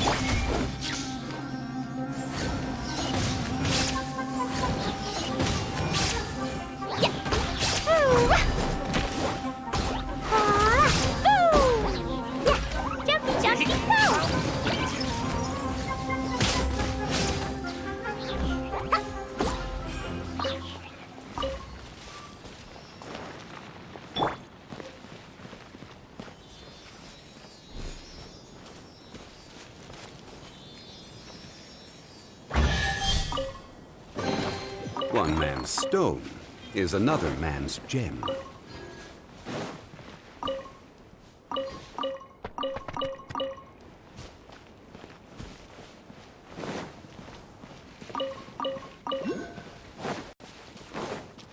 Oh, is this the place?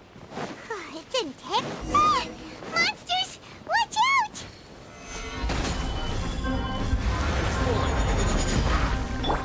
Shadows of Fate! There is no escape! Boing, boing, boom!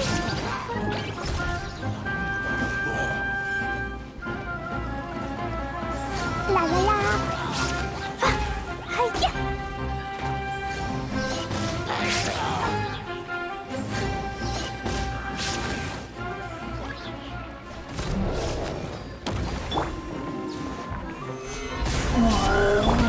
Delve into dust.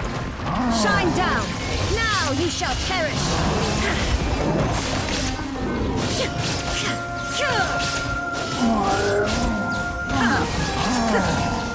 There is no escape.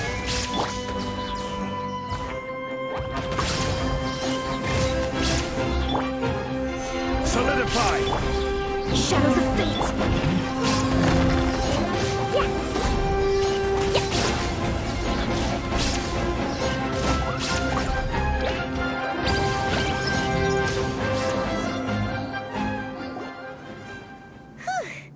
They were easier to deal with than Paimon had expected. Super strong bandits? Or monsters taller than buildings dropping out of the sky? Or, something like that. He looks super serious. We gotta stay on our A game too. This is the one.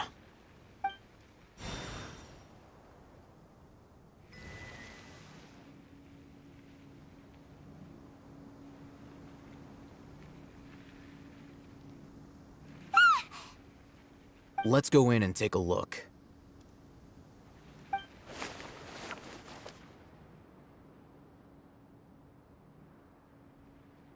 Hey,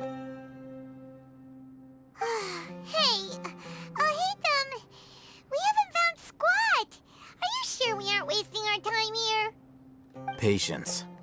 Shawnee says she only hears the crying at night. We have time to burn. Until then, I'm taking a break. And just like that, he sits down. Wait, he even brought a book to read? What are you reading? Let Paimon see!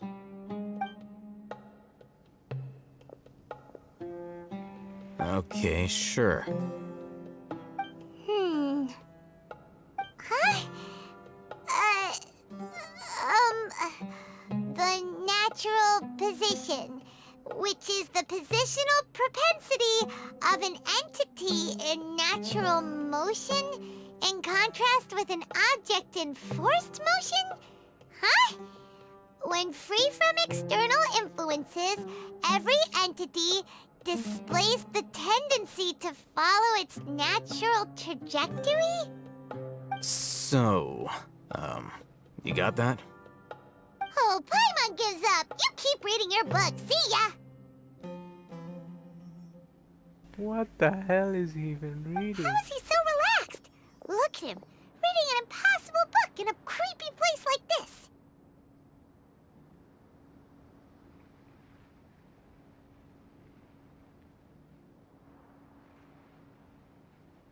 Hey, what good is that gonna do for you?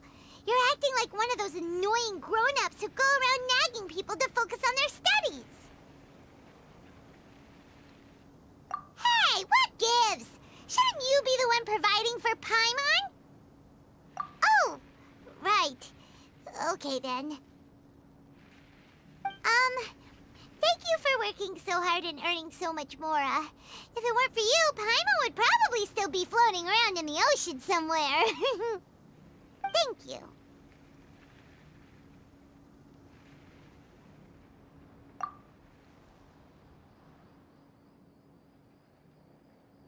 I really want to blow up that explosion thingy. Paimon Everyone's getting so sleepy. Okay, that's not Nahida. What the fuck is that crying sound? Hey yo. What was that sound? That's so weird. There it is. I'm gonna have nightmares. Literally, I'm gonna have nightmares. It's coming from that direction. I'm getting chills. Literally, I'm getting chills. What the fuck, man?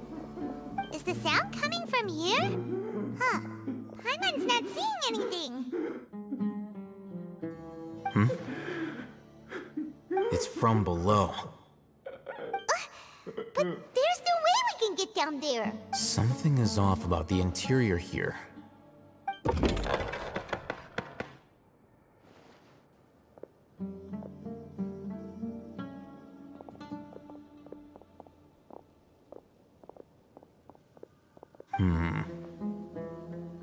As I thought, there's a hidden structure. Wow. It's like they tucked another hospital into this one. Oh, it looks like there are other mechanisms around here. Let's keep exploring.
Gather!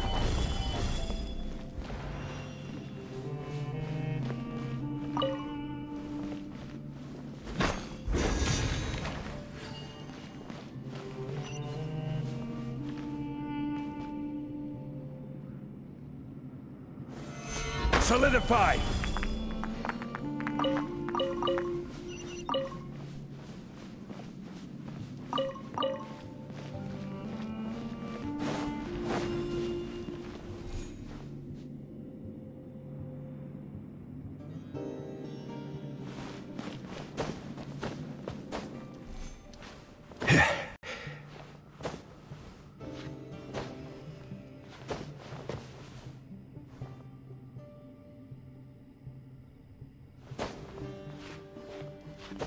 I think I'm not supposed to explore this area right now. Keep it for later and try to get out. But I'm having a hard time to figure out this. Oh shit, what the hell?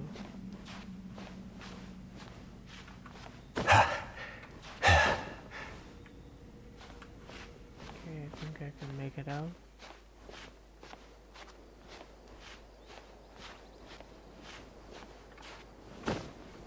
Nope, I'm stuck. You dare follow me. See you, I got out.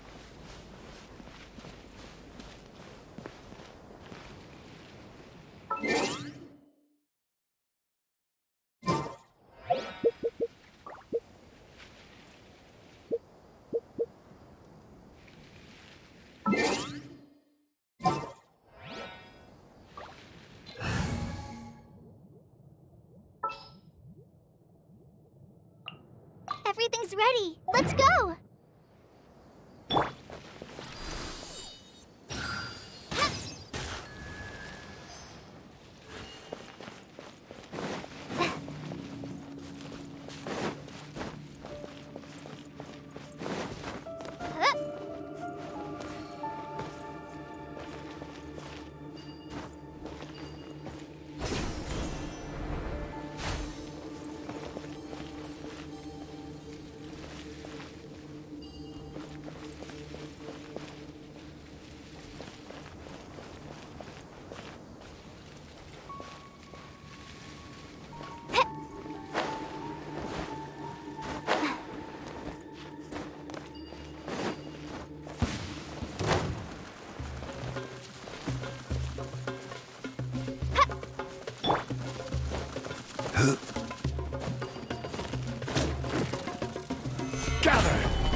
Jumpy Dumpty Go!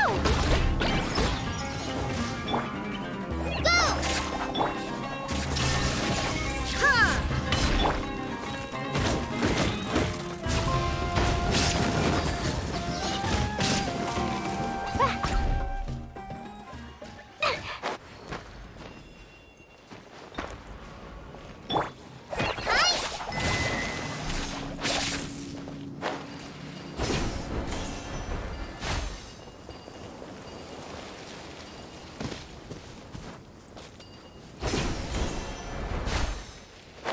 That's close enough.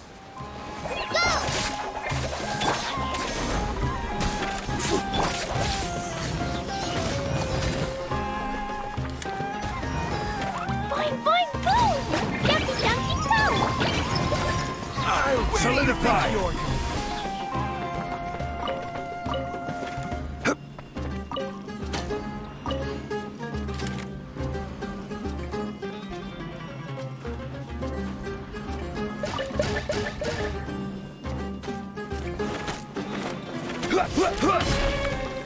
Gather!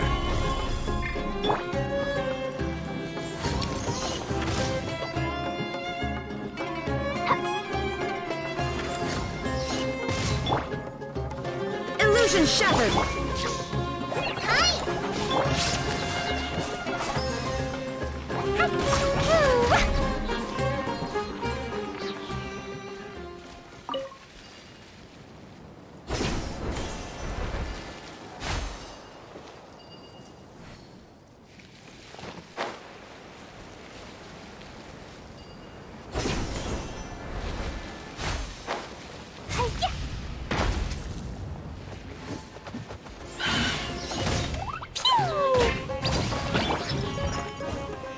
Solidify!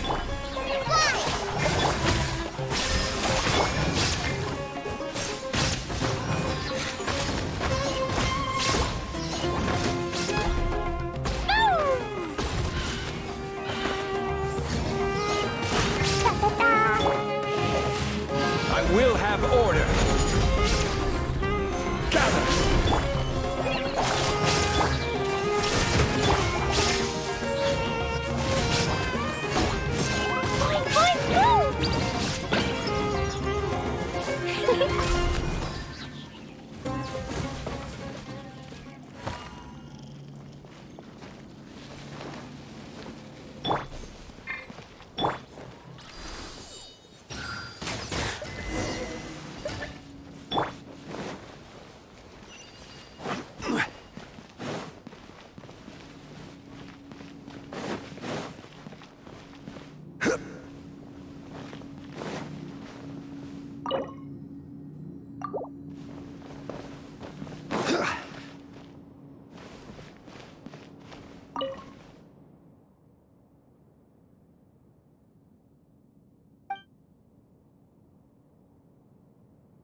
place is so interesting.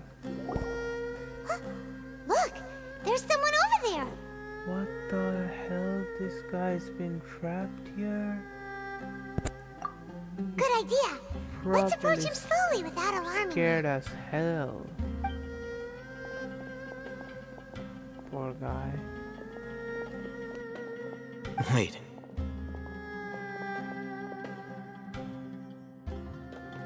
You're...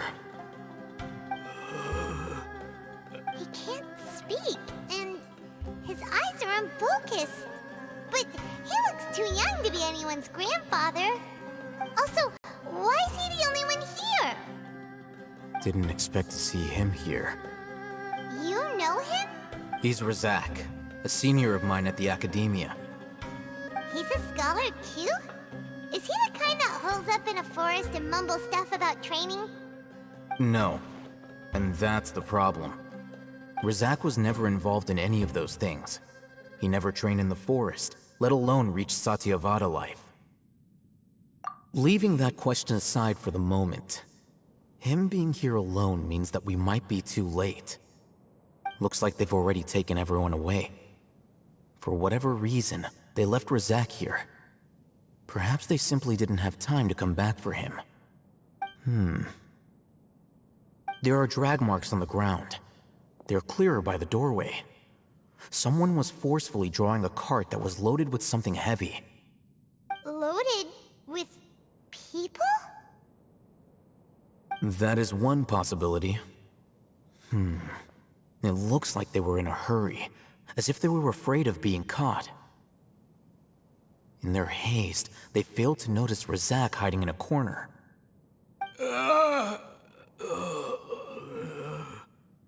The symptoms are identical. Looks like we found living proof.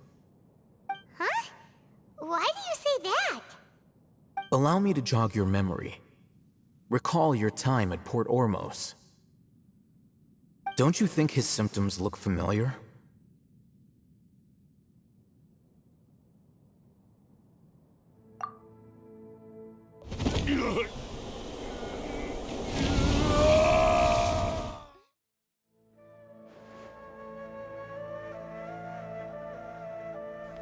Hey, what the fuck? How is that related? I mean, how can he get the divine knowledge in his head? That doesn't make any sense.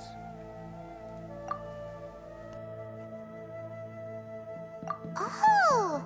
Now that you mention it, they're acting the same way! Correct. The Academia is behind all of this. It isn't difficult to deduce their rationale. First, the Academia spread a false rumor of the Scarlet King's resurrection, emphasizing the role of the village keepers, the mad scholars who were exiled to Aru village. These rumors were all the persuasion that the radicals needed, and those based in Aru village leapt into action. Unbeknownst to them, of course, through rounding up the scholars, they were actually helping the Academia. As well as being able to exploit the radicals for their own ends, this scheme has one further advantage to the Academia. All the risks and responsibilities are offloaded onto the Scarlet King's followers. Life for the desert dwellers has been brutal ever since the Scarlet King's death all those years ago. Beneath the surface, feelings of desperation are widespread. Many would give everything they have for the prospect of something better. Anyone looking to exploit that for their own ends simply needs to make a few empty promises. Even if complications arise, people will see that those involved are all followers of the Scarlet King and look for no further explanation than differences of belief. A deep-seated mistrust of the desert and everyone in it by the rest of Sumeru will make sure of that. The notion of an Academia plot wouldn't even cross their minds. It may seem like a simple strategy, but it is able to work wonders under Sumeru's current circumstances. Oh, that makes a lot of sense. It's in line with the village chief's theory, too. But there's still one very important question. Wasn't it the Academia that brought the scholars to Aru village in the first place? Why does it want them back now? Throughout this process, one thing has changed. The scholars' identity. First, they were scholars. Then, they became lunatics. After that, they were exiles. And finally, they become missing persons. An exile is still patently a living, breathing human being. But when someone becomes a missing person, that is brought into question. If you can't find someone, you have no way of knowing what exactly happened to them. That makes missing people an ideal resource. Resource? For what exactly? One possibility is that the information in their brains could be extracted into knowledge capsules. Extracted? You mean canned knowledge comes from people's brains? With the technology of the Sumeru Academia, it's entirely possible. Perhaps the process caused them great suffering, which is why they cry out in the dead of night when no one is watching them. So, the human brain... Nope, nah, Paimon doesn't want to think about this. I'm the Academia scribe, after all. I'm familiar with their projects. Anyway, judging by Razak's state, the contents of a divine knowledge capsule were extracted from his mind. But something went wrong in the process. Or perhaps his curiosity got the better of him, and he used such a capsule for himself. Paimon's a little confused. Can they just use anyone's brain?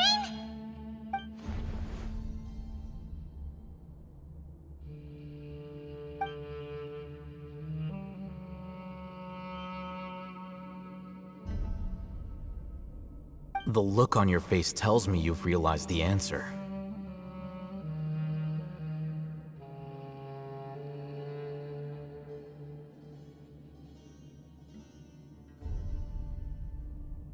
That's right. To some scholars, gaining knowledge about the gods is their entire life's pursuit. Extracting canned knowledge is just one of the extreme measures they turn to. However, I can't help but wonder, what do they seek to gain from divine knowledge? The Academia is going out of their way to look for forbidden knowledge, but what is their ultimate goal? I've spent quite some time trying to analyze the contents of the divine knowledge capsule, but to no avail. It seems like my way of thinking is too different from theirs. You mean you're not even slightly interested in getting your hands on this forbidden stuff? All scholars seek to expand the horizons of knowledge, but I'm not particularly interested in gods, so I don't share their degree of zealotry. Extracting information from people as if they were lifeless objects? If this is the direction of academic progress, then the Academia may as well shut its doors. Sounds like you're really against all this. Of course. The Academia's actions run contrary to their rules. Whether it be academics or knowledge, everything has its boundaries. If those lines are crossed, the rules and order that govern everything in the world will be destroyed. This matter needs to be corrected, just like fixing a typo in a book. Wait, didn't you step in to help because you felt sympathy for those poor people? Not to be callous, but no. My criteria are a little more restrictive than that. There is no shortage of suffering in Sumeru, and the same can be said for the rest of Teyvat as well. What do you plan to do about that? Save every last person? Probably not. Paimon's not sure. You can say that. Simply put, I don't blindly place my faith into strength or heroism. I do what I want. The divine knowledge capsule is something I want to investigate in full. That doesn't mean I'm willing to take action for the sake of a few strangers.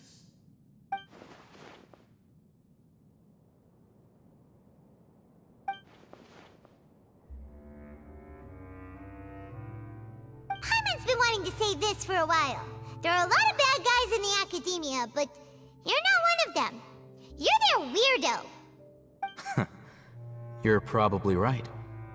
Though I must say, I quite enjoy this feeling of being the odd one out. Uniqueness is also an asset, is it not? Wow, that's a great way to think about it. Paimon's really impressed. If only Miss Shani had a similar mindset, her life would definitely be a lot easier. I'm just a more likable person than her in general. There's nothing more to it than that.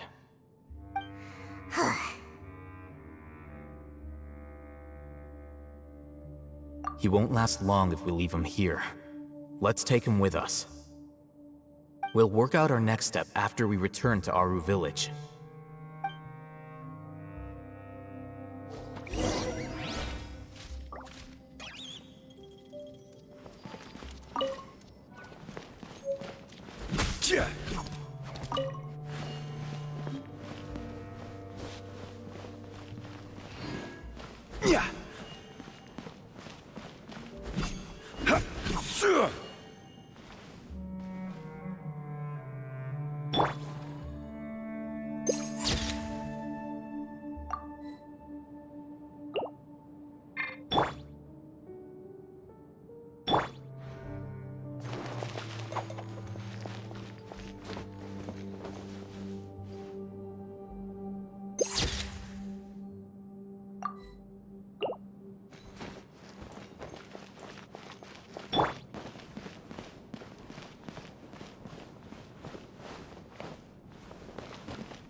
I'ma go grab something to eat.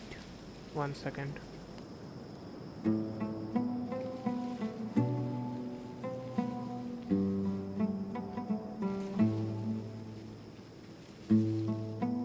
Boats are made for transferring commodities back and forth, and those that come across Liyue tend to stay a while. So it is where many things come to settle.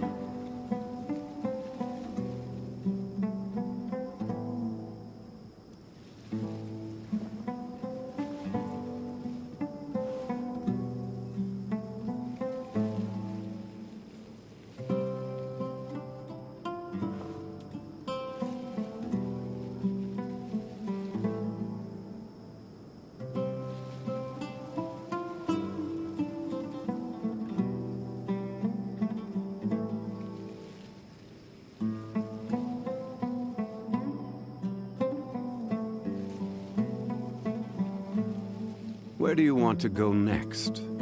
If you'd like to see Liyue's tourist spots, I have a few references.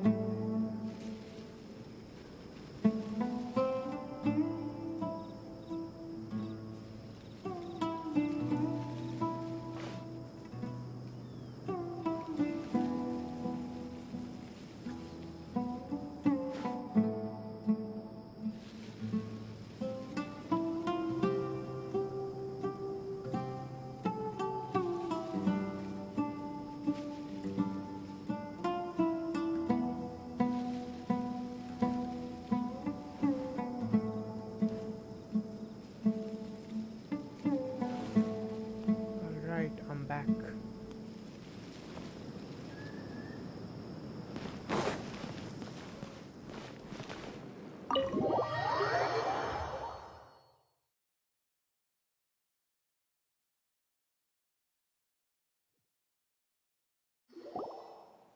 We're back!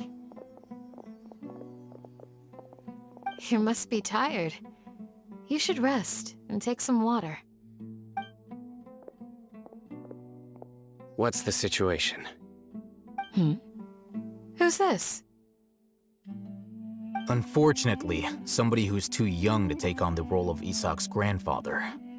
Nevertheless, he's one of the people we're trying to find.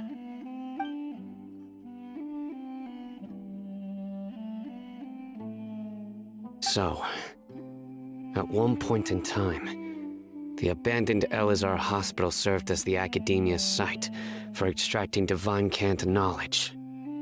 Yep, pretty much. Their plan must have been implemented at some point before we arrived at Aru Village, since divine cant knowledge has been in circulation for a while now. Yet, they fled once we were headed to the village, almost as if they knew we were on their trail. Why is that? Yeah, why is that? We may have a mole in our midst. One of us could be secretly revealing our whereabouts to the Academia. Huh? Are our friendships that shallow? Looks like none of you have realized wherein lies the issue.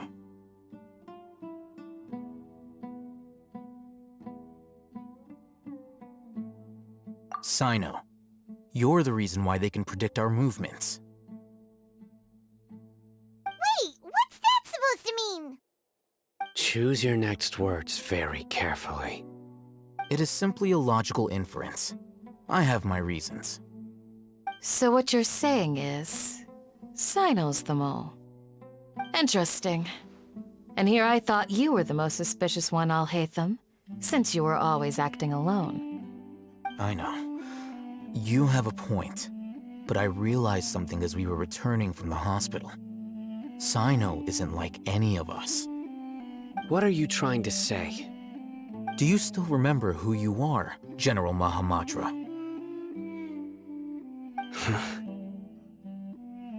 As a Matra, you are no doubt privy to certain kinds of information. Before you can take action against someone, you are required to have all the facts available, including the less than savory details. Simply put, the Academia has traditionally allowed you access to a wealth of sensitive information. Knowing their modus operandi, wouldn't you expect them to take precautions against you? If you want to raise a vicious wolf, you need to make sure that you can avoid its bite. The Academia is monitoring me? It's not that simple. The Academia has eyes all over Sumeru, but they have a special protocol for dealing with you. Every so often comes a Nyagarbaha Day. On this day, the Academia enters new information into the Akasha through knowledge capsules. I remember seeing the thick notebook next to the control panel once. Its contents were all about the General Mahamatra, his activities throughout the day, preferred methods of enacting judgment, everything. You're saying that the Academia entered my information into the Akasha too? But what's the point in doing that? My actions aren't important enough to be added into the Akasha. The Akasha is capable of computation. The Akasha's algorithms are entirely capable of predicting your movements using the data entered. When you would depart, the route you would follow, your destination. It knew all of this. It predicted my every move. The Academia has been watching you longer than you think.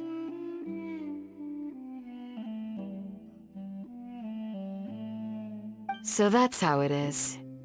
Sino adheres to his principles so strongly that he's actually a thorn in their side. Tenacity of will and steadfast faith are worthless to the Academia. They need scholars who are easily pliable and mindlessly go after anything they can profit from. Sino, don't take it to heart.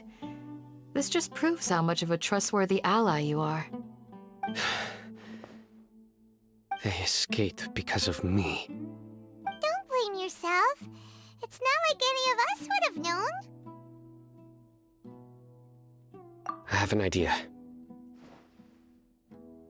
If they predicted my movements, then I might be able to guess where they went. Whoa, you bounced back fast. There is always an opportunity for safety after danger passes. 1 second.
Alright, I'm back.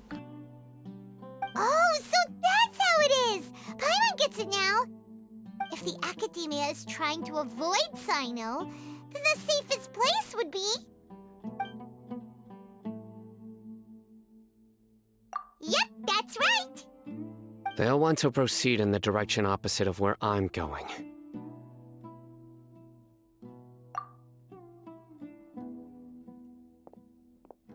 I must go. There's also something I want to investigate. Let's go, guys! After him!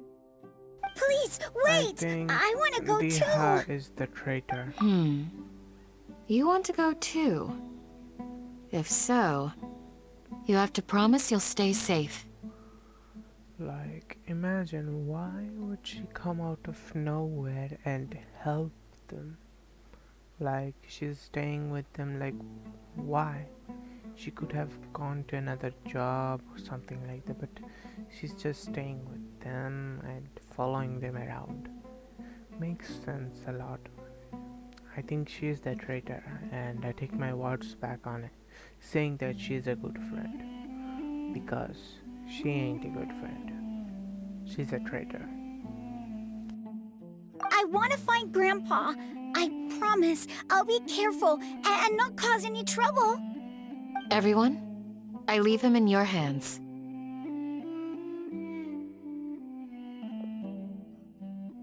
Yay! Let's go! Remember to pack some food with you! Paimon feels like we're missing someone, though.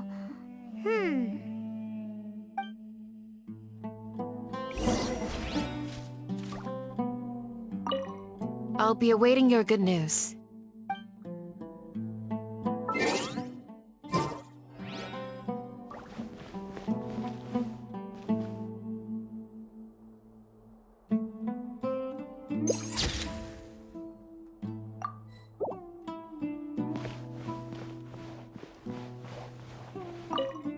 Please, stay safe, everyone.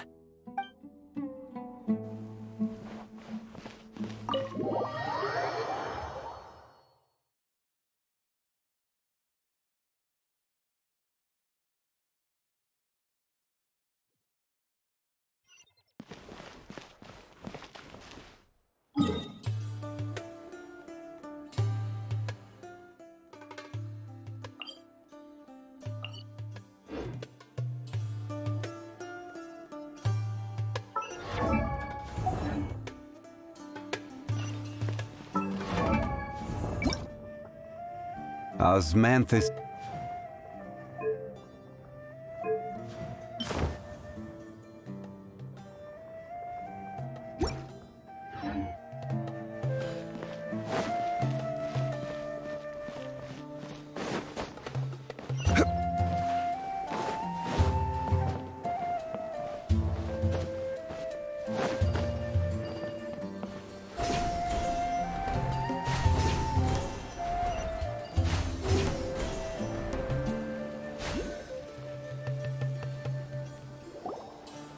So, where do we go from here?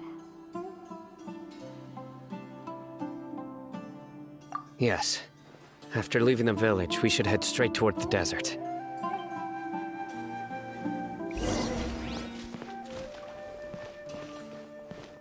I know the desert like the back of my hand. Is that because you play here a lot? Yep. One time, Grandpa almost got lost in the desert, but I was the one who brought him back.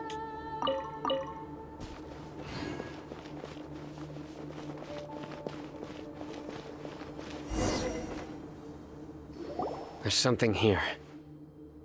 What's this? It's buried in the sand. Looks like we'll need to roll up our sleeves and do some work. And Paimon thought running around everywhere was already enough work. Okay. So, we have to dig it out? Whatever's down there looks like it's buried really deep.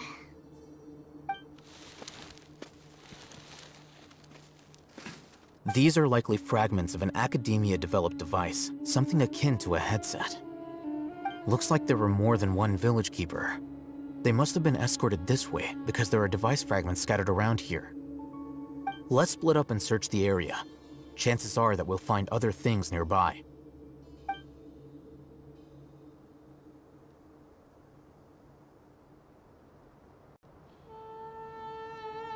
Is this what we're searching for? It looks kinda scary. This is definitely a device used to extract divine knowledge. How did it end up buried in the sand? That can't have been part of the plan. They must have been attacked along the way. Wait, what? Grandpa, I hope you're okay. Don't worry, your grandpa's gonna be fine. Razak didn't display any signs of starvation or dehydration, which means that they left fairly recently. We should be able to catch up. One more thing. Given that the device had been entirely covered by sand, I believe the attack must have happened prior to the sandstorm. Let's keep going. They can't have gone far.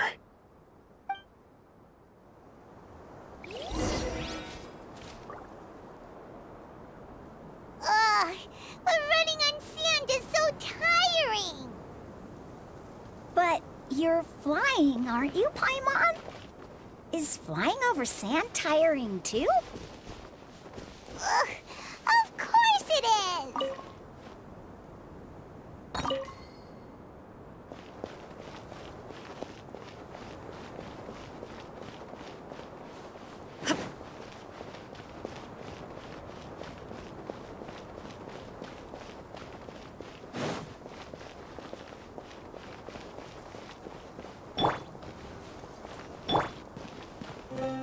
Voices, over there. It sounds like an argument. Whoa, you have really good ears. I don't even hear anything. Don't get any closer. They'll notice us. Dia's talking with the Eremites? Very interesting. Let's listen in. If you had informed me sooner, there'd be plenty of room for us to... You're one of us. We would never lie. Scholars. You don't know as much as I do. Need me to... I knew it. That's our Dia. Dia? Why would you... Dia!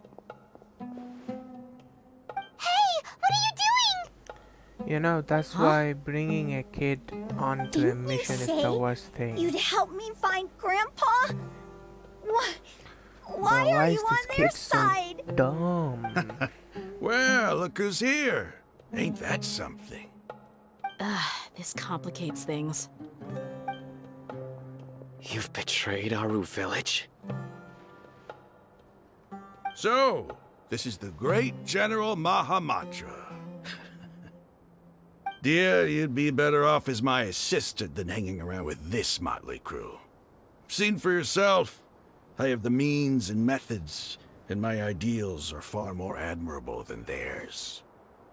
I'm not the type that's easily swayed, Raman. You of all people should know that. Wait, what's going on, Dia? Whose side are you on here? Shut it, Paimon. It doesn't matter. Whichever side you pick, nothing could deter us from the grand mission of resurrecting the Scarlet King. Once our Lord of Old returns to this land, we will have a new beginning. Face the facts, Raman. It's not gonna happen. You should understand that more than anyone. Have all your years as a merc taught you nothing about placing hopes in a ruler? I'm a desert dweller and a proud follower of the Scarlet King. Whether I live by the edge of the sword or in peaceful comfort, my soul will always carry this conviction. It's not too late yet. The village mad scholars aren't gonna bring the Scarlet King back to life. You don't understand, my dear lady. Pursuing our faith is our purpose in life. Even if the chance of success is 1 in a million, we must be willing to give everything we have. Even if it'll expose you to the academia? Even if they end up disbanding the Eremites? Your Eremites, which you've worked so hard for all these years? Yes. we've waited a long time for this day to come. The sun and the moon no longer shine here. All you see now is cracks in this desiccated land. But fate has finally dealt me a hand to play against the Academia. With these scholars in our custody, we'll stomp the Academia's forces and fight our way beyond the wall of Samiel. Ridiculous. Think about it. The Academia controls the entirety of Sumeru. Your powers are negligible in comparison. If you still don't believe me, then try asking these two men. They're also against the Academia, but neither of them are as arrogant as you are. They look more like pawns of the Academia to me. Why would I listen to anything the people of Greater Lord Rukkhadevata have to say? Filthy traitors. Your god abandoned all honor and betrayed the Scarlet King. We desert dwellers will never trust the likes of you. It's impossible to communicate with someone so hostile. Perhaps we should. Do you really believe that by kidnapping the scholars, you'll be able to negotiate with the Academia? These people have no value as bargaining chips, but I could be persuaded to take their place as your next hostage. These scholars were exiled from the Academia. I, on the other hand, am their current scribe, and will be a much greater asset to you. Wait, you can't be serious. So, you want to trade places with the hostages, do you? Precisely. Any wise person would gladly accept my offer. What are you thinking? What if they decide to kill you instead? Well, that would be bad luck for me. However, I'd get the chance to observe the scholars, perhaps even find out the truth. Think you can talk me over with that confident look of yours? I'm not trying to persuade you. I'm using this as a means of joining forces against the Academia. You are the scribe. What do you have against the Academia? Not all desert dwellers believe in the Scarlet King, and the same applies to the Academia. Why must all knowledge seekers approve of the Academia's way of doing things?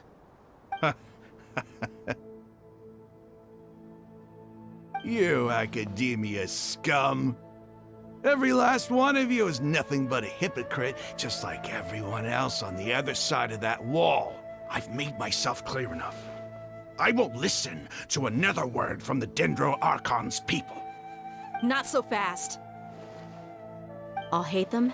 Do you stand by everything you just said? I never make empty promises. You know you're making a dangerous decision, right? I do. Good. Raman, hear me out. These people are my friends. Maybe you can't take the followers of the Dendro Archon at their word, but what about me? Do you trust me? We've known each other for years. Of course I do. In that case, I'm willing to vouch for their honesty with my right arm. Come on, Raman, don't be a coward. If you're serious about taking on the Academia, you need to steel yourself. You can't be afraid. An arm from the Flame Mane. You've piqued my interest. But what if you refuse to oblige? What should I do then? No one's a fool here, Dia. We're mercs. And mercs don't tend to live long unless they have their wits about them. You're not wrong, but this is different. I promised my friends that we'd bring back the village keepers together. Let's do it right here, then. Give me your right arm as proof of your resolve. Don't listen to him! He's not even trying to negotiate! He just wants to make things more difficult! That's fine. Are you crazy? We came here to save lives. One arm for that many people is still a pretty good deal, if you ask me. Raman, I'm holding up my end of the deal here. You'd better not let me down. Sure. Go ahead and cut off her right arm. Bruh, what the fuck? Ain't no way it is gonna let that happen. Come on. What are you gonna do? Think of something! Aether, you're gonna have to You save don't her. have to go this far. That's not for you to decide. Do it! Right, is Aether just gonna let that happen? Damn.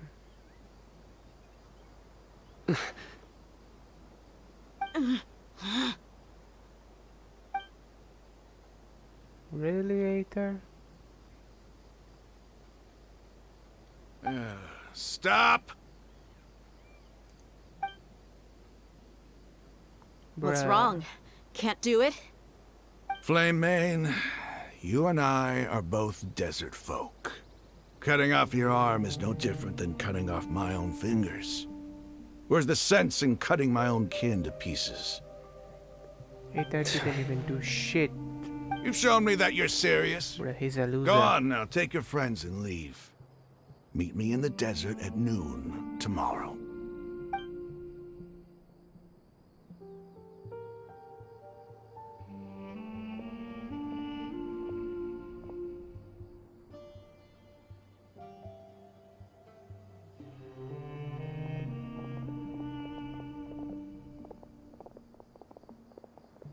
Phew. I was really counting on him not going through with it. Dia! That was crazy! Have you all lost your minds? What if he'd actually cut your arm off? Then I'd just have to hold my claymore with my left arm.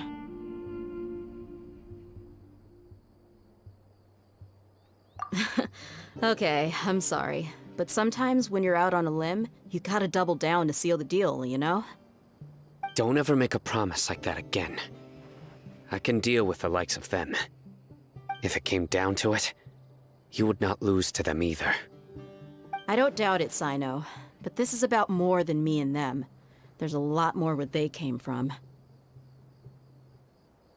Even if we got rid of one bunch of radicals, there are others out there. Wiping them out would do more harm than good. As you wish. I'm sorry, Dia. I should have stayed put and listened. I should have trusted you. It's okay. I promised you I'd help find your grandpa, so I'll do whatever it takes. Whatever it takes? You just might be scholar material. Huh? Are you serious? The Eremites once said that I was a lunatic. Perhaps a little madness is essential to be successful in research. Why does it feel like he's using his praise for me as an excuse to brag about himself?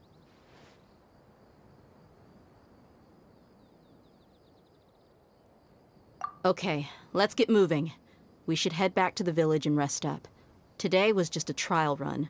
Noon tomorrow is gonna be the hard part.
You're all here so early. Looks like we have everyone here. Isak, are you sure you want to come with us? Why watch from a safe distance. Dia, I want to be there to bring Grandpa home. Okay, let's go then. Bro, are they Dia, really so wait. stupid just to take a kid? What's the matter? You already messed up. I heard that one. you were quite reckless yesterday. No more of that today, understood? Or I'll be very upset with you. Fine.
Stabilize! There is no escape!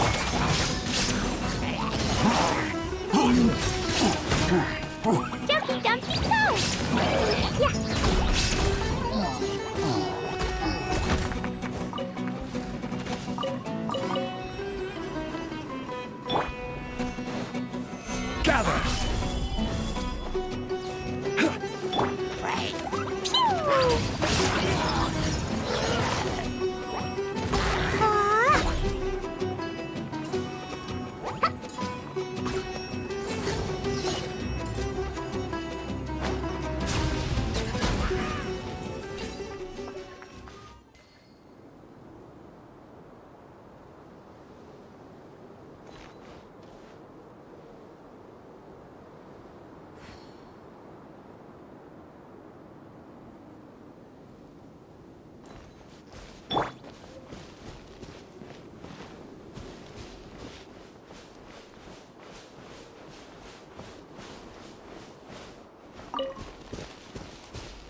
Certainly worth the extra mile.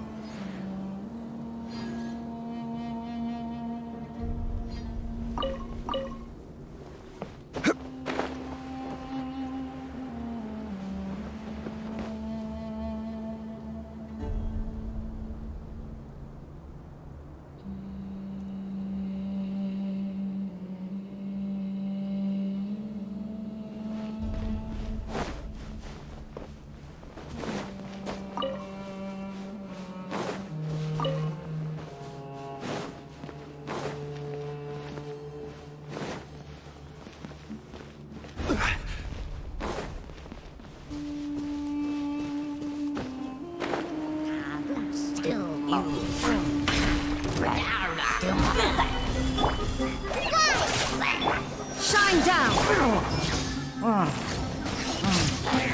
Boing, boing, boom!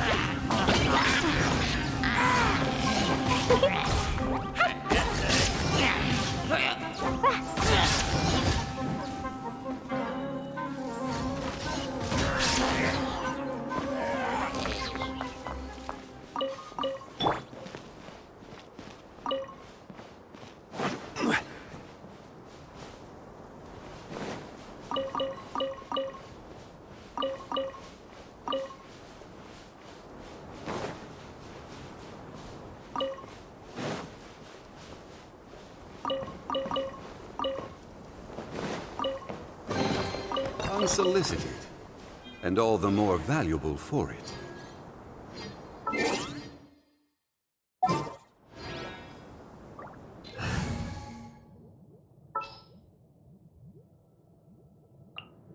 It is as the stars foretold.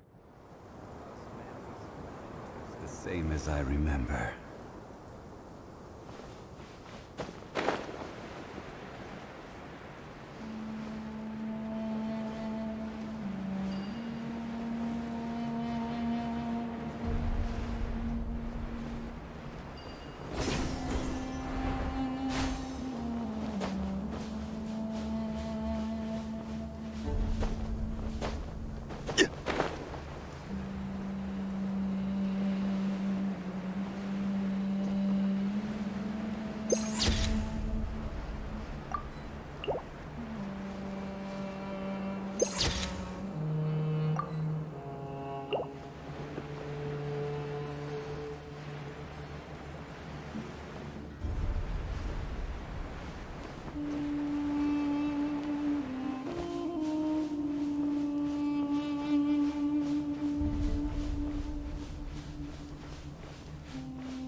you!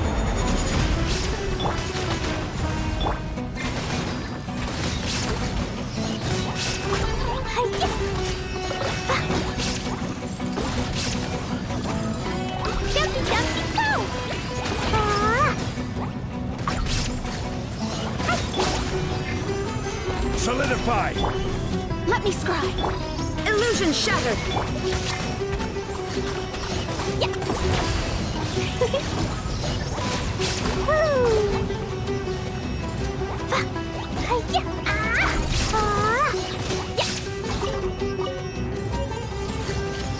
La la la. Gather! Shadows of fate. Shine down.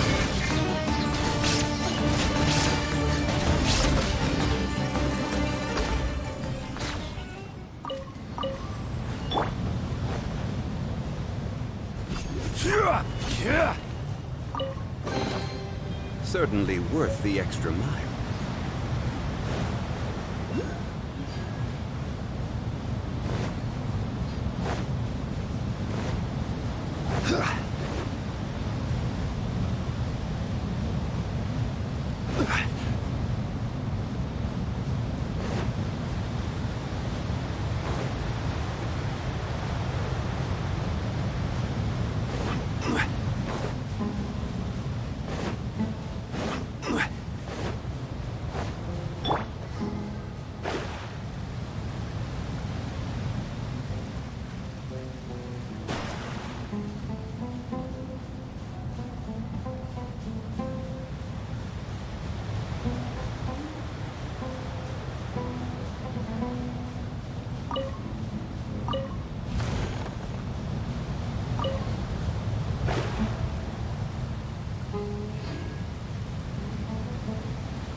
Guys, if you're wondering why is this so less like waypoints here, because the obese didn't bother that much with the desert. Scry the sky. They didn't have anything interesting in the desert to even check out. That's probably the reason. And why does that get big if you get close? That close. That close. I hate this.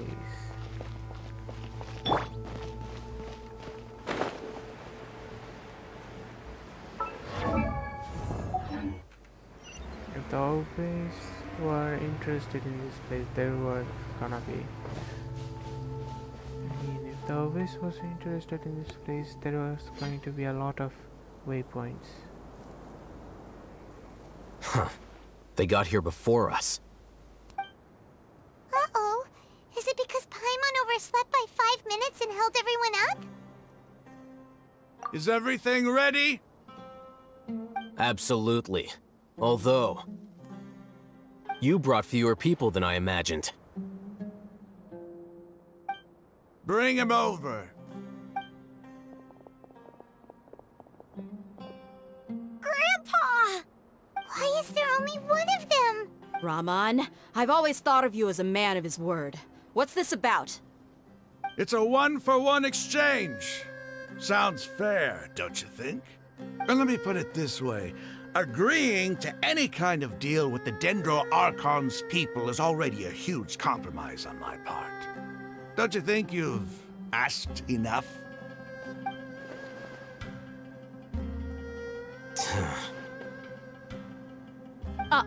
You stay right there!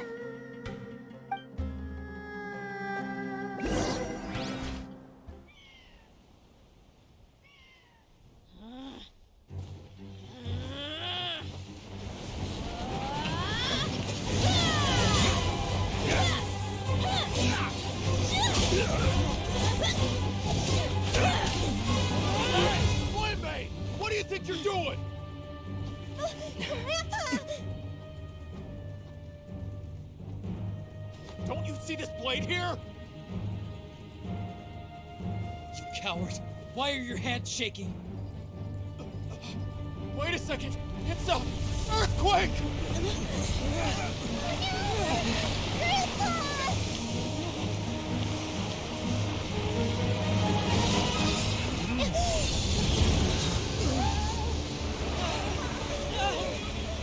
Hey, what the hell? Nahida is going god mode. I mean, she is a god, so... Okay, that was weird, lol. Nahida just went full power. Yeah, that's what I meant to say. Paimon's dizzy. But I fucked my English.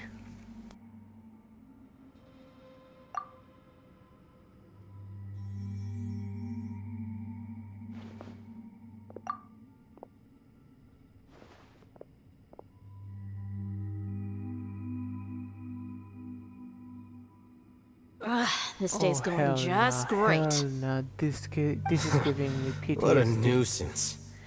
This is giving me PTSD of that chasm trap we were in with Xiao and what was his name again? Ito and that other girl. And I also forgot her name. She is Xingchu's aunt. Yeah. I think this is another trap. I hope not, cause that mission was so boring, but at least the ending had some cool cutscene. The sand dune collapsed. I saw an energy field. The village keeper protected us. It glowed green with dendro. Just like you said, it may well have been the remains of Lesser Lord Kusanali's power inside the scholar's body. The Dendro Archon. The present one. Grandpa? Grandpa? Oh no, he's getting confused again. Hey, look around you. Did there used to be a temple here?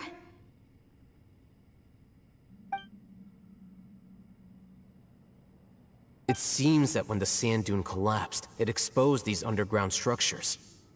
The symbols on the gate belong to the Scarlet King's civilization. This structure must be ancient. Over time, the sandstorms completely buried it and left it in the state we see now. It could have been an underground palace in the distant past. Oh, a miracle! Praise the Scarlet King! What's he doing here? And his men too? They must have fallen down here with us. Pretty lucky if you ask me. Most of them seem in really bad shape. Except for him. He got off lightly. Mind your head. No, this isn't the time for conflict. Our exalted lord has shown us the way to his sacred palace. He's not actually gonna go in there, is he? As it happens, I want to take a look inside too. What are you doing? Same goes for me. I wanna go in there too. I'll hate them and me. We both have the same interest, eh? Don't you think it's curious? 1 minute, Lesser Lord Kusanali's power protects us from harm, and the next, remnants of the Scarlet King's civilization appear. Two major deities are vying to showcase their power to us. It would be a shame not to witness them both. Paimon thought you weren't interested in gods. Indeed. In my view, gods are just a higher form of living being, or creature, you could say. New discoveries are always worth investigating. Whether they have anything to do with gods is neither here nor there. Ayo, I hate them is also agreeing with me. Like, I also see them as like the one that have immortality and a better vision. Like, it makes sense if you think about it properly. Like, in a Discord server I have like few permissions. Like, You can send pictures or videos, or you're not even allowed to send anything. As you rank up, you get more stuff, and when you're a moderator, you can make anyone else a mod or give them more permissions. It's like that if you think about it. Al-Haytham is literally thinking like me. Interesting, eh? Rahman, what are you gonna do about your men? I'll just let them lay here. The Scarlet King will take care of his people. Right now, I'm going inside.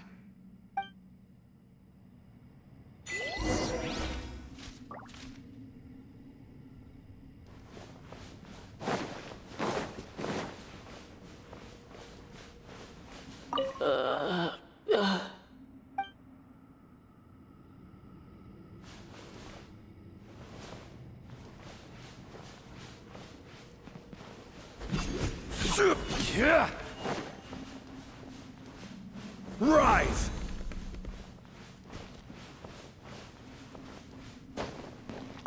Grandpa? Grandpa?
It's full of life here.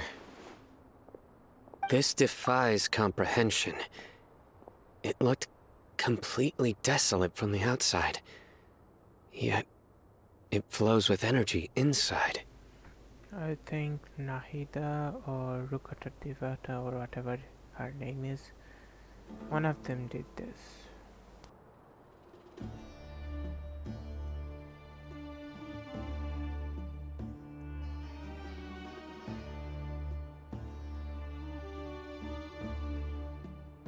Yeah! And there's so many plants! It's so pretty! Sir Rahman. Huh? Me?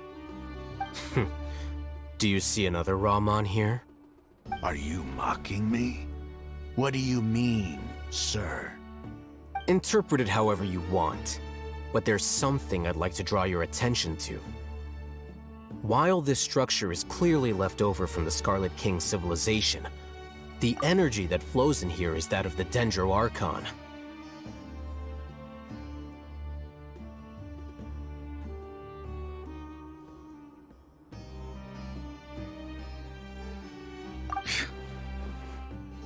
Whatever you say.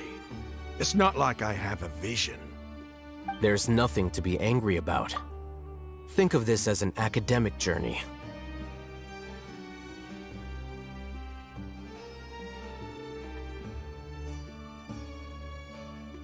It does seem kinda strange. If that's true, then we might have to explore this whole area to find an explanation. He's gonna tease him about why is the Dendro Archon's presence in your sand gods, whatever this place is called. He's literally gonna troll him with this, I bet.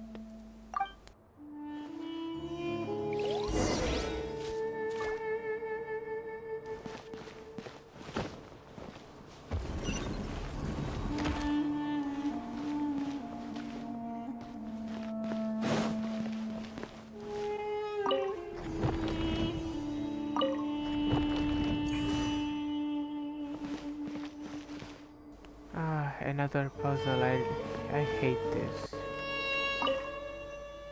Look up at the hole as mortal and listen to the king to search for the guidance. What the hell? Solidify!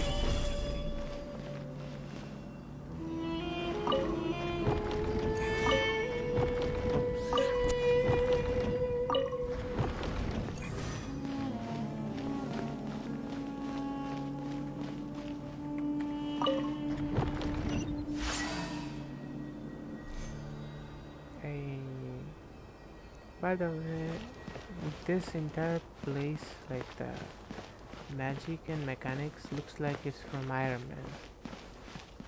I'm sure I'm not the only one that thinks of this. Like, it really looks like it's from Iron Man. You know, his blue style. Totally the Iron Man vibe.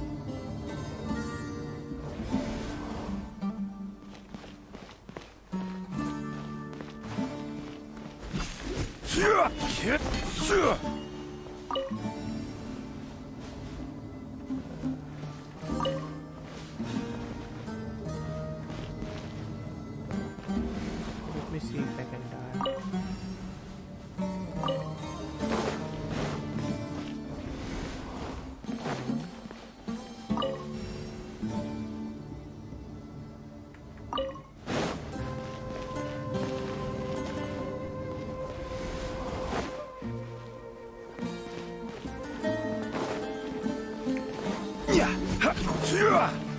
Why is the candle still lit? That's so weird.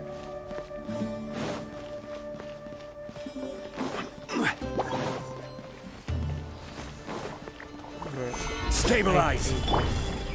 Let me scry! Illusion shattered!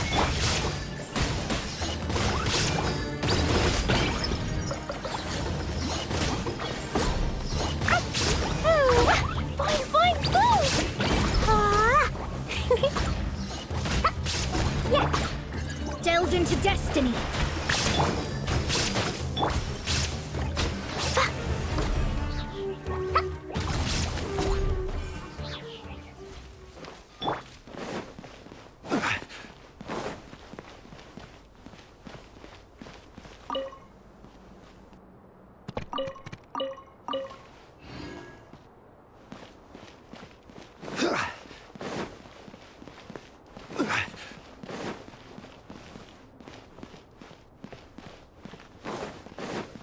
I will have order. Solidify! Let me scry! Inazuma shines eternal! Shine down!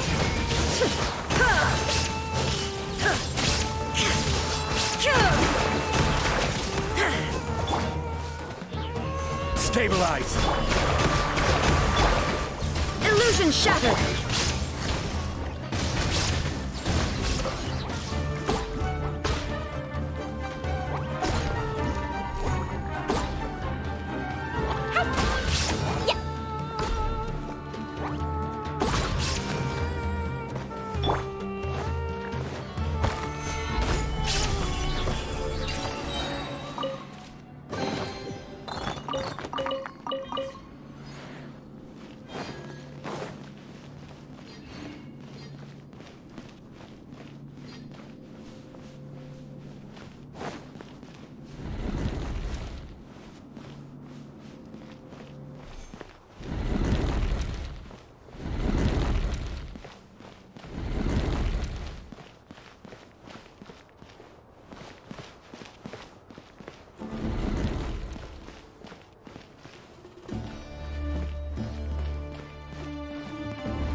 is order.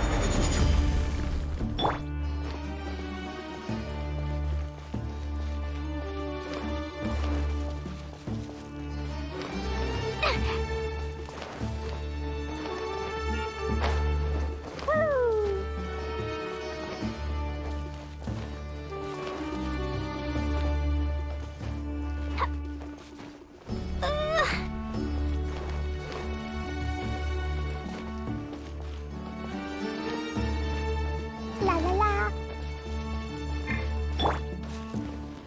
Quake!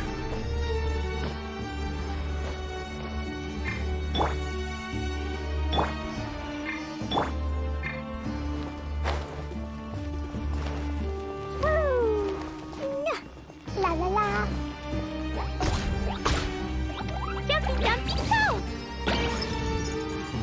Da da da. Woo! La la la.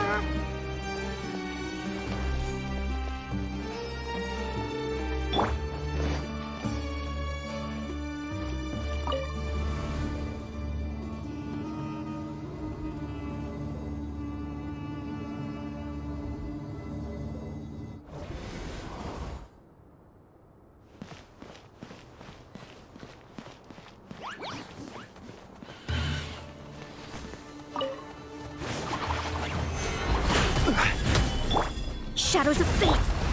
Torn to oblivion! Illusion shattered!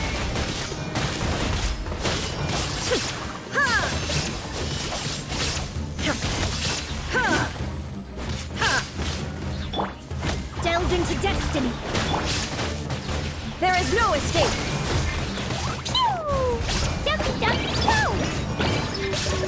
Stabilize!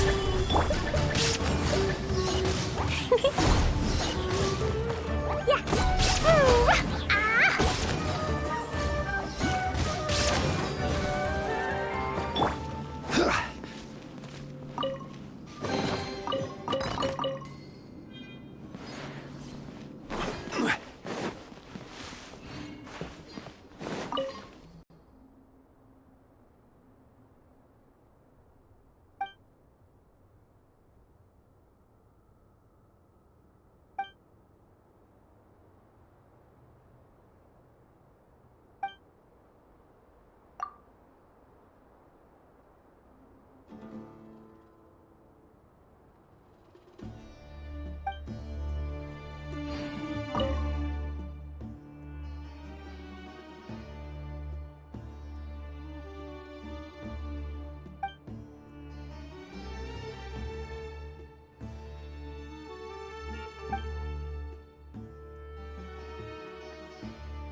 Gather! I will have order! Decided by destiny! Woo!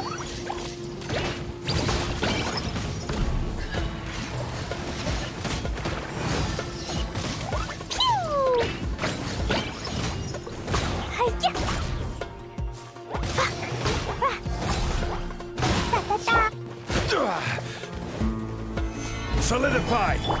Shadows of fate!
A sight to see.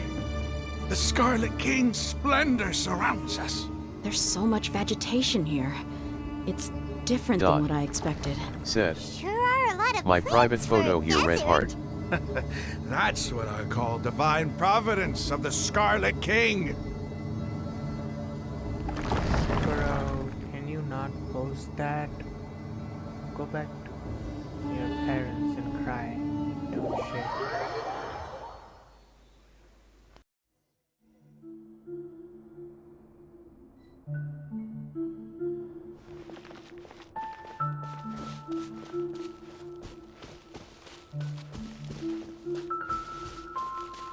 I think we have seen It's this getting brighter! tree before. Oh, it looks so beautiful! I'm happy that there's so less of these stupid puzzles. I hate puzzles.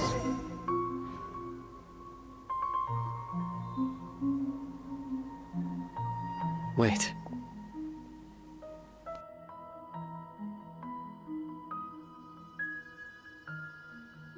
What's that?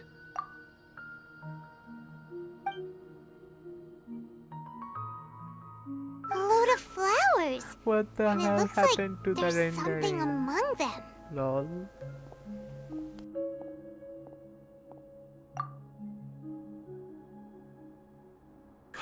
Bro, the These rendering is so Scarlet messed King up. runes. They left something behind. Yes. It's an elegy written in an ancient script. What does it say?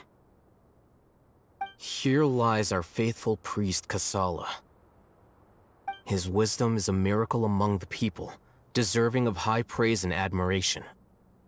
You can read ancient Scarlet King script? Of course. Every student needs to master at least 20 languages before they graduate. He's not serious, right? There's still something off about this place. The elemental energy here is too concentrated.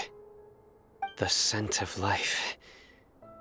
Is it trying to tell us something? Is this it? Analyzing.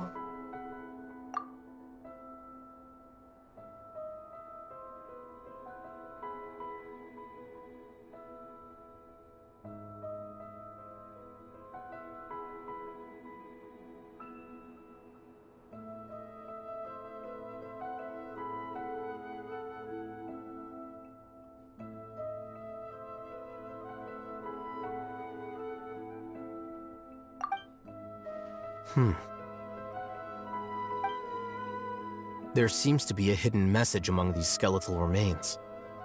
Excellent. There's a device from the Scarlet King's civilization in this gravesite. I'll transmit the information over and project it for everyone to see. Isn't sharing knowledge against the Academia's rules? Yes. However, under the circumstances, I'd prefer you to see this for yourself. You'll understand after watching it.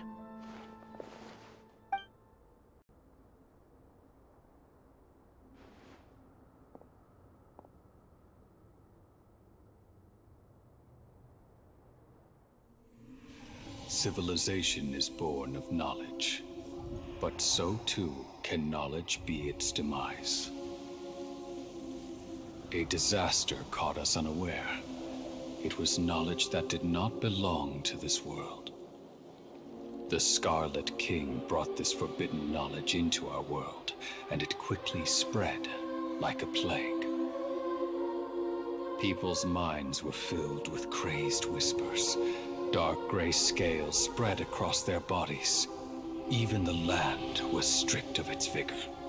Only a desperate, deathly silence remained. Were it not for Greater Lord Rukkhadevata from the forests, the damage would have been irreversible.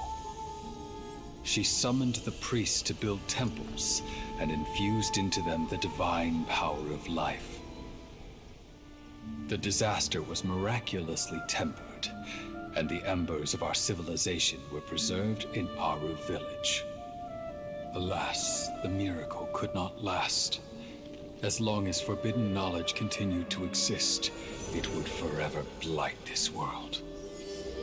In the end, the proud king of the desert, my eternal lord, chose to sacrifice himself. I have spent my whole life since guarding one of these many temples. But now, my duty is coming to an end. As I close my eyes for the final time, the sight of that noble deity will appear in my vision once more. In helping the Scarlet King to eradicate forbidden knowledge, she exhausted her strength, and her form became that of a small child. How strange. Now that I think of her, I no longer have any fear of death, for I sense that the spirit of life will abide with me during my eternal sleep. Children of the desert, cling no longer to past grievances, but hold tight to the memory of this act of benevolence. Hey yo! What was that? Theory confirmed! Theory confirmed! Let's go! The Rukkhadevata or whatever is actually Nahida. She just lost her power and she became a child. It's confirmed. Let's go. I guess she just hid it so no other nation attack her, just pity her and leave. That's why she hid it. Like, why would a god hide their identity and say they died and now there's a new one replacing them? That doesn't make sense in other words, but it makes sense if you say that to hide from the bigger ones. That makes more sense. And damn, Nahida was so pretty back then. Wow.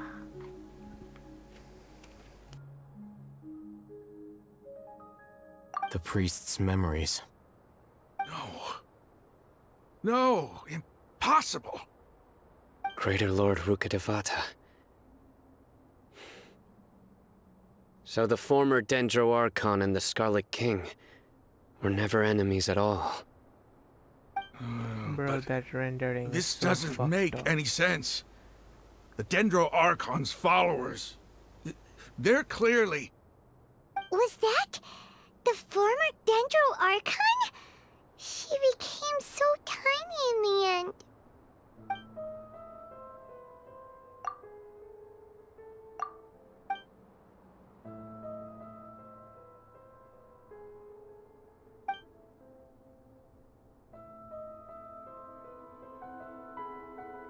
You might be distrustful of the Akasha, but there's no reason for you to doubt the Scarlet King's technology.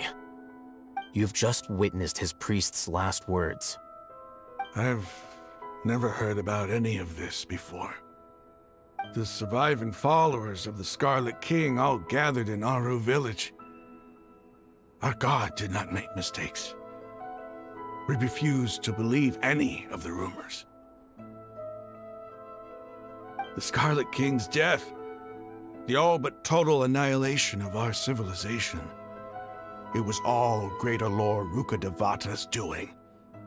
We saw her as nothing more than a traitor, who stabbed us in the back in our moment of crisis.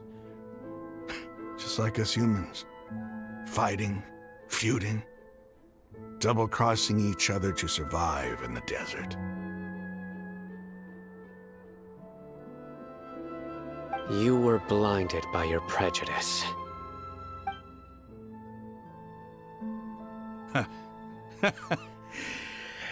If I hadn't seen this for myself, if I hadn't witnessed his last words with my own eyes, ears, and heart, how could I ever begin to accept this?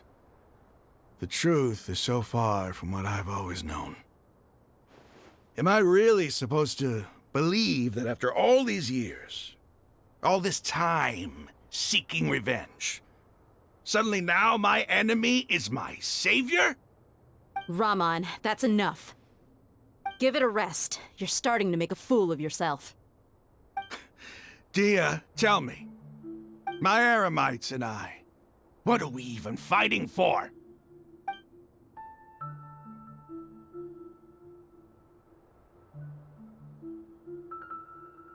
Hey, how you doing? I'll live. Thanks. I should probably go. Can't just stay here forever. What's your next move gonna be? Oh, I know what you're going to ask. I feel deeply ashamed of everything I've done. You'll get everything you're asking for. But please, give me some time. After everything that's happened here today, somehow I need to explain it to the others. It's not gonna be easy. Well, I guess that's for me to deal with. Dia, this is where our camp's located. Make a note of it. When would be a good time for us to go? Tomorrow, I'll convince everyone that we're all on the same side. And I'll return every last one of your your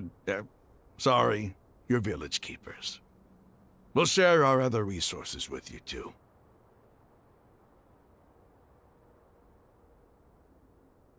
You seem to finally understand that our true enemy is the sages. Yes. The gods never gave up on anyone. It's the people responsible for all this that need to face the consequences of their actions. That must have been rough, but he seems to have figured things out now. Raman's no fool. Being the leader of your own faction in the desert is no easy feat. It's too bad he was held back by his belief in the Scarlet King. But now that that's changed, I guess we have a few more people on our side. The outcome, at least, is favorable. We should get going too. Let's head back, have a proper meal, and a nice, long sleep. We'll need all our energy tomorrow.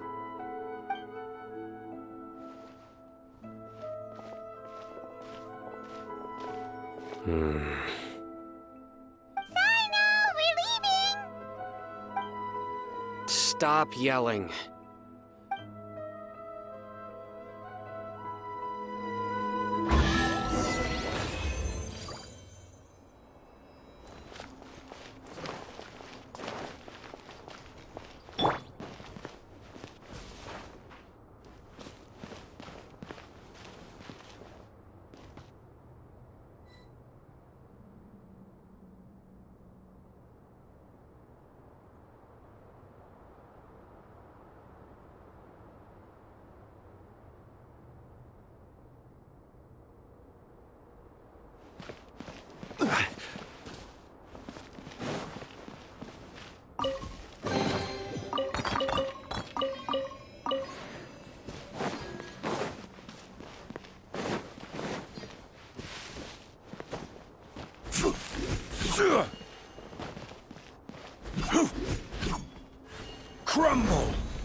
Boats are made for transferring commodities back and forth. And those that come across Liyue tend to stay a while. So it is where many things come to settle.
Grind down!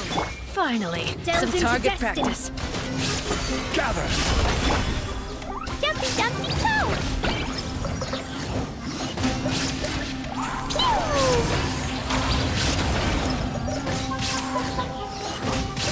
Goodbye, but we'll meet again.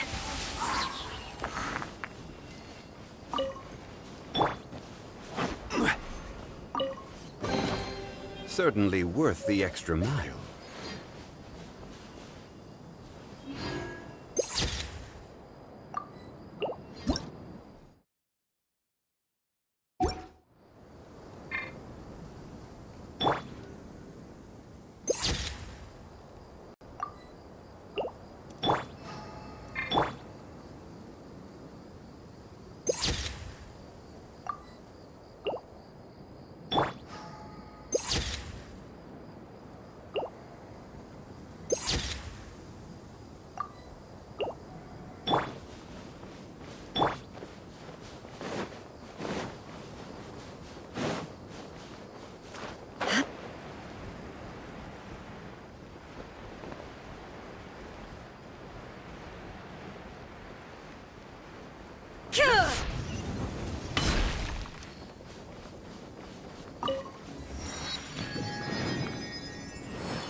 Raman, we're here.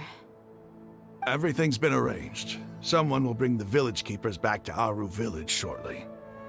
I guess all I can say now is thanks for agreeing to help. Ah, don't mention it. I think we can both agree you went to hell and back for it. But we share a common cause now. From here on out, we're allies. Where are the perpetrators? I'll bring you to them. Follow me.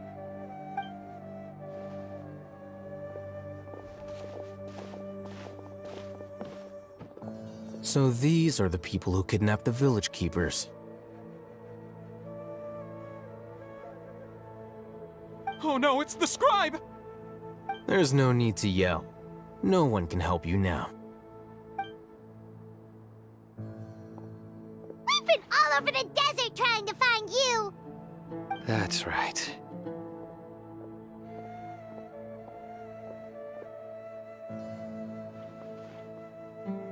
General Mahamatra? No, no! Make it quick, please! Swift and painless! Whoa. The moment they set eyes on Sino, they turn pale like they've seen a ghost! You should have known that I would be coming for you. Wait, we were just following orders! You know what I'm talking about, right? There's no way we could have done all this by ourselves! No, not Sino! He's gonna tear us limb from limb! I could do worse. Please have mercy! Start talking. Otherwise, I'll have to resort to other methods. So, your superiors have kept you quite busy recently. Why? What are they trying to accomplish? They, wanted to extract canned knowledge. Don't play dumb. You know what I'm really asking. They extract divine canned knowledge. Then what? I really don't know how to explain it. Well, you better start talking or you'll be sorry! You don't want to make things any more difficult for yourself, do ya? Be my guest.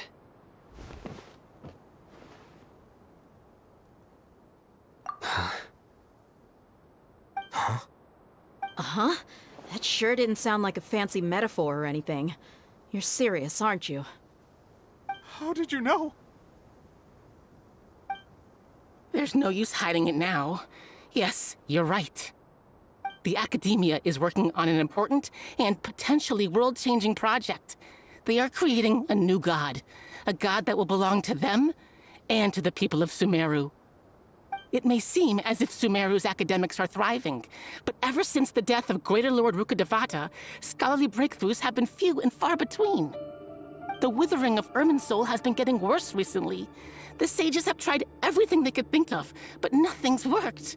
I'm always hearing them say things like, if only Greater Lord Rukkhadevata was still with us. Continue. And then, someone from the Fatui showed up. They called him the Doctor. He brought a gnosis and said he wanted to borrow the Academia's research facilities. The Doctor was previously expelled from the Academia. At first, the sages looked down at him in disdain. But when he said those words, everyone's expression changed. He asked them, "Do you wish to create a god?" This is what the arrogant ignorance at the extreme end of academia looks like. First, the Academia spent a long time constructing a divine vessel, which was based on an exquisite humanoid puppet. After that, they harvested dreams via the Zeb-Zerus festival Samsara, maximizing the Akasha's output. Imagine ruling over your own country.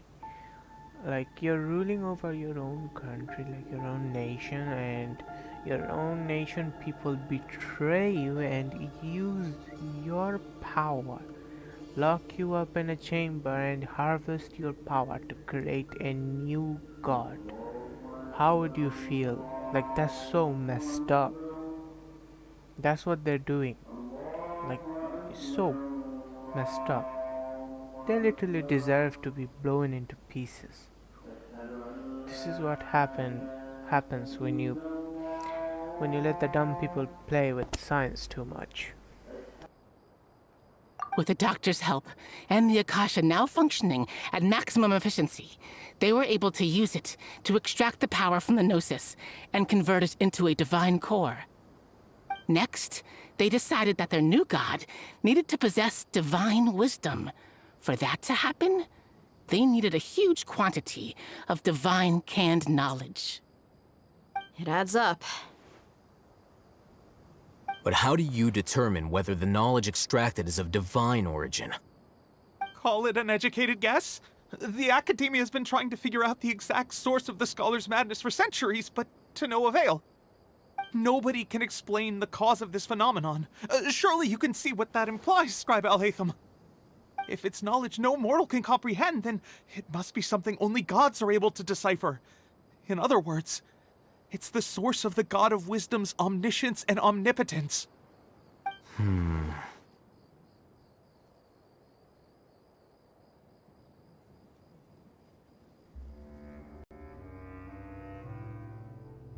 You must have noticed by now.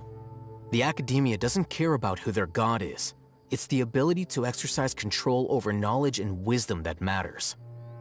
It is as if they are cursed with a desire for omniscience and omnipotence that burns in their blood.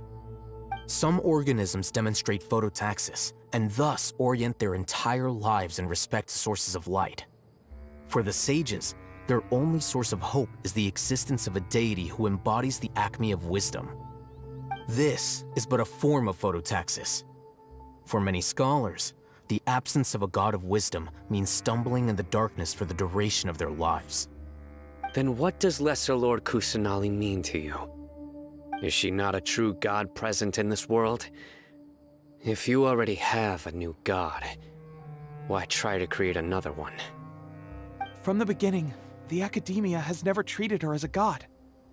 When the Academia first discovered Lesser Lord Kusanali, the newborn god of wisdom, the sages hoped that she would be as wise as Greater Lord Rukkhadevata. But upon evaluation, they found that at the time she possessed no more intelligence than any ordinary human child. The sages never had a ruder awakening. This forced them to accept that Greater Lord Rukkhadevata had indeed passed away. Not to mention that Lesser Lord Kusanali's gnosis had been used to power the Akasha this entire time. By herself, she has neither an Archon's raw power, nor the spectacular insight expected of a god of wisdom. Slowly but surely, people began to forget about her existence. So, this is the path the sages have chosen.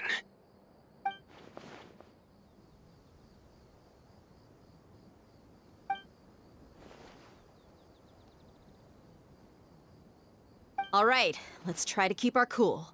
If everyone's in a bad mood, then let's change up our scenery. Raman, give me a few men to help us escort the village keepers back to the village. And these two scholars, they're coming too.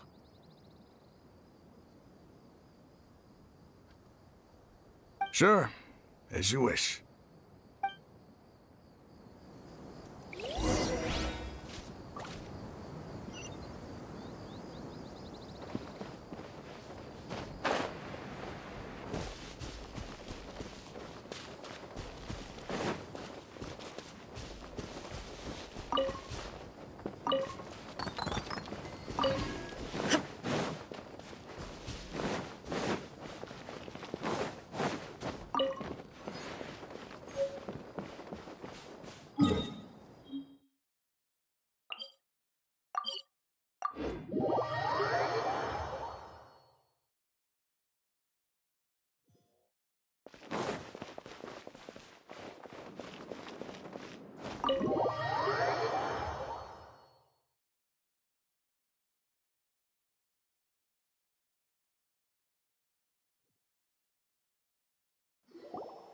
The village keepers you've found have all been returned to their homes, and each one has a dedicated caregiver to look after them.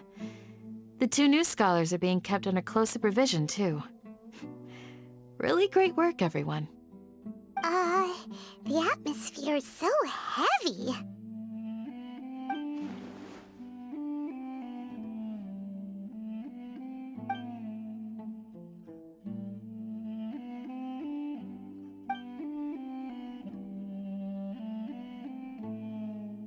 Hey! Say something! Stop spacing out! Come on, is there nothing left to talk about? Or I can go fetch some snacks. Oh, Paimon's so coming with you! Do you have any plans, Traveler? Gods above, you're not talking about work, are you?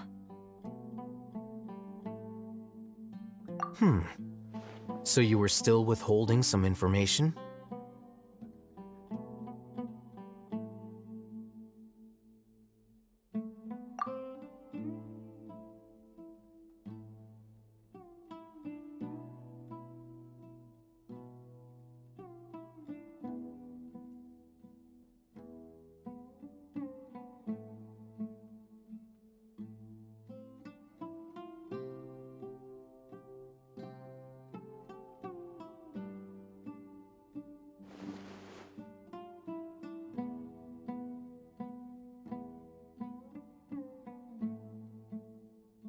Even though we lived through all of this firsthand, it still feels super surreal to hear you talk about it again. What a whirlwind of a story. I felt like I was holding my breath the whole time. It seems like there'll be more issues to face in the days ahead than I'd anticipated. Still, now's a good time to make our next move. Now that Raman's joined us, we'll be an even stronger team. It's time to make a plan. Indeed. These events are a flagrant transgression of the rules in every sense. We cannot allow it to continue. So, everyone, Are we on the same page? Crush the sages and rescue our god. That is our ultimate goal. Well, let's brainstorm a little more about what other resources we can draw on. The next time we gather here, we must have a solid plan. Yep, it'll work out for sure.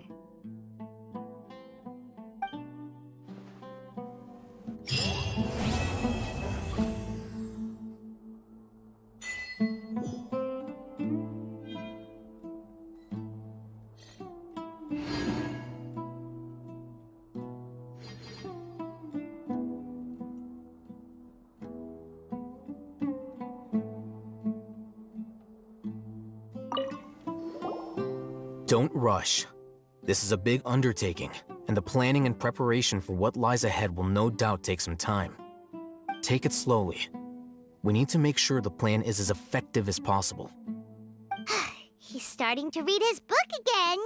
Hey, are you even listening? Would you like me to lend you something to read? No way! Your books aren't quite to Paimon's tastes. I was joking. I know my books are far too difficult for you, and I have no intention of lending them out. Ugh, you're so annoying!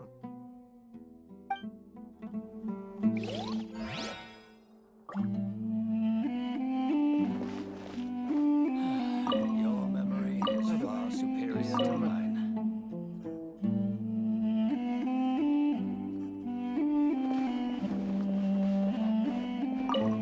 You must let me know if there's anything I can do to help. Though I cannot leave Aru Village, I can't help but feel stirred when I see the looks in your eyes. I've never felt as roused as this when fighting alone in the past. I suppose this must be the power of camaraderie.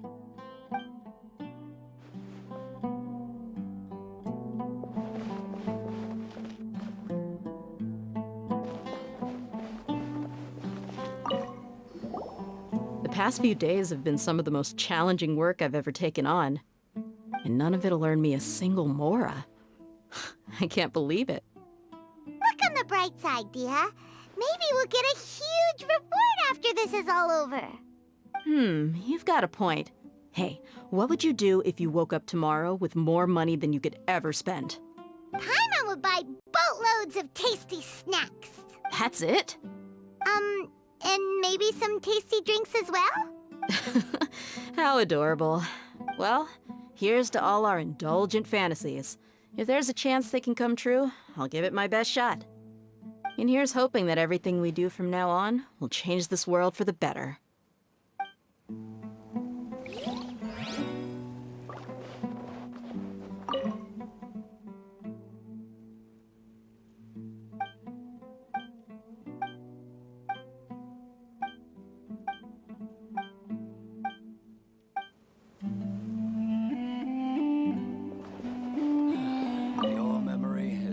In the past, I never imagined that even the gods could suffer from hardship. If we can find a way to change all of this, will this nation become a better place?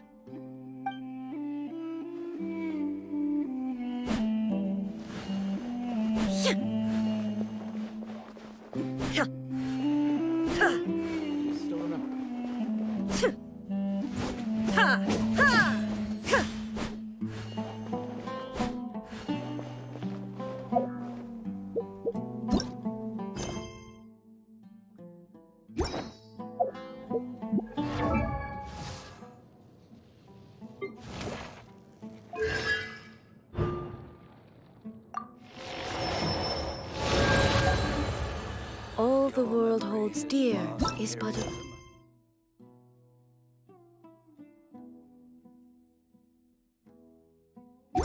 backdrop of constant motion. I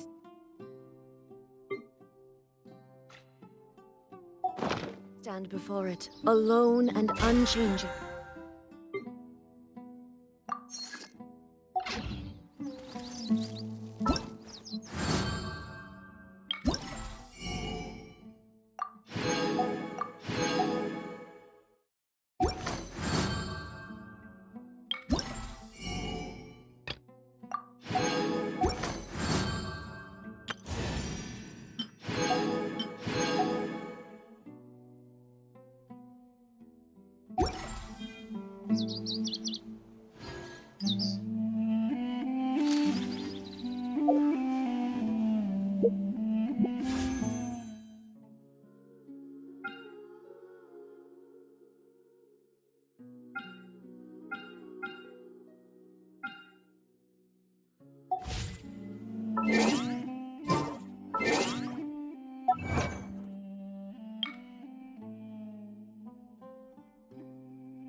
Inactivity serves no purpose whatsoever.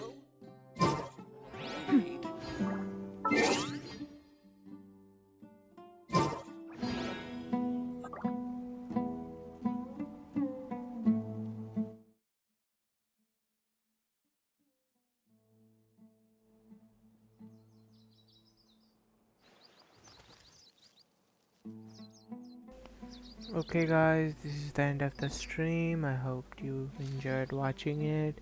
Please like and subscribe and come back for more live streams like this, and I will try to do Fortnite or Overwatch streams soon, and I will continue the Genshin story after the new chapter is released. So, All the world holds and dear is join but a my Discord backdrop of server. constant motion. Okay, bye guys. I stand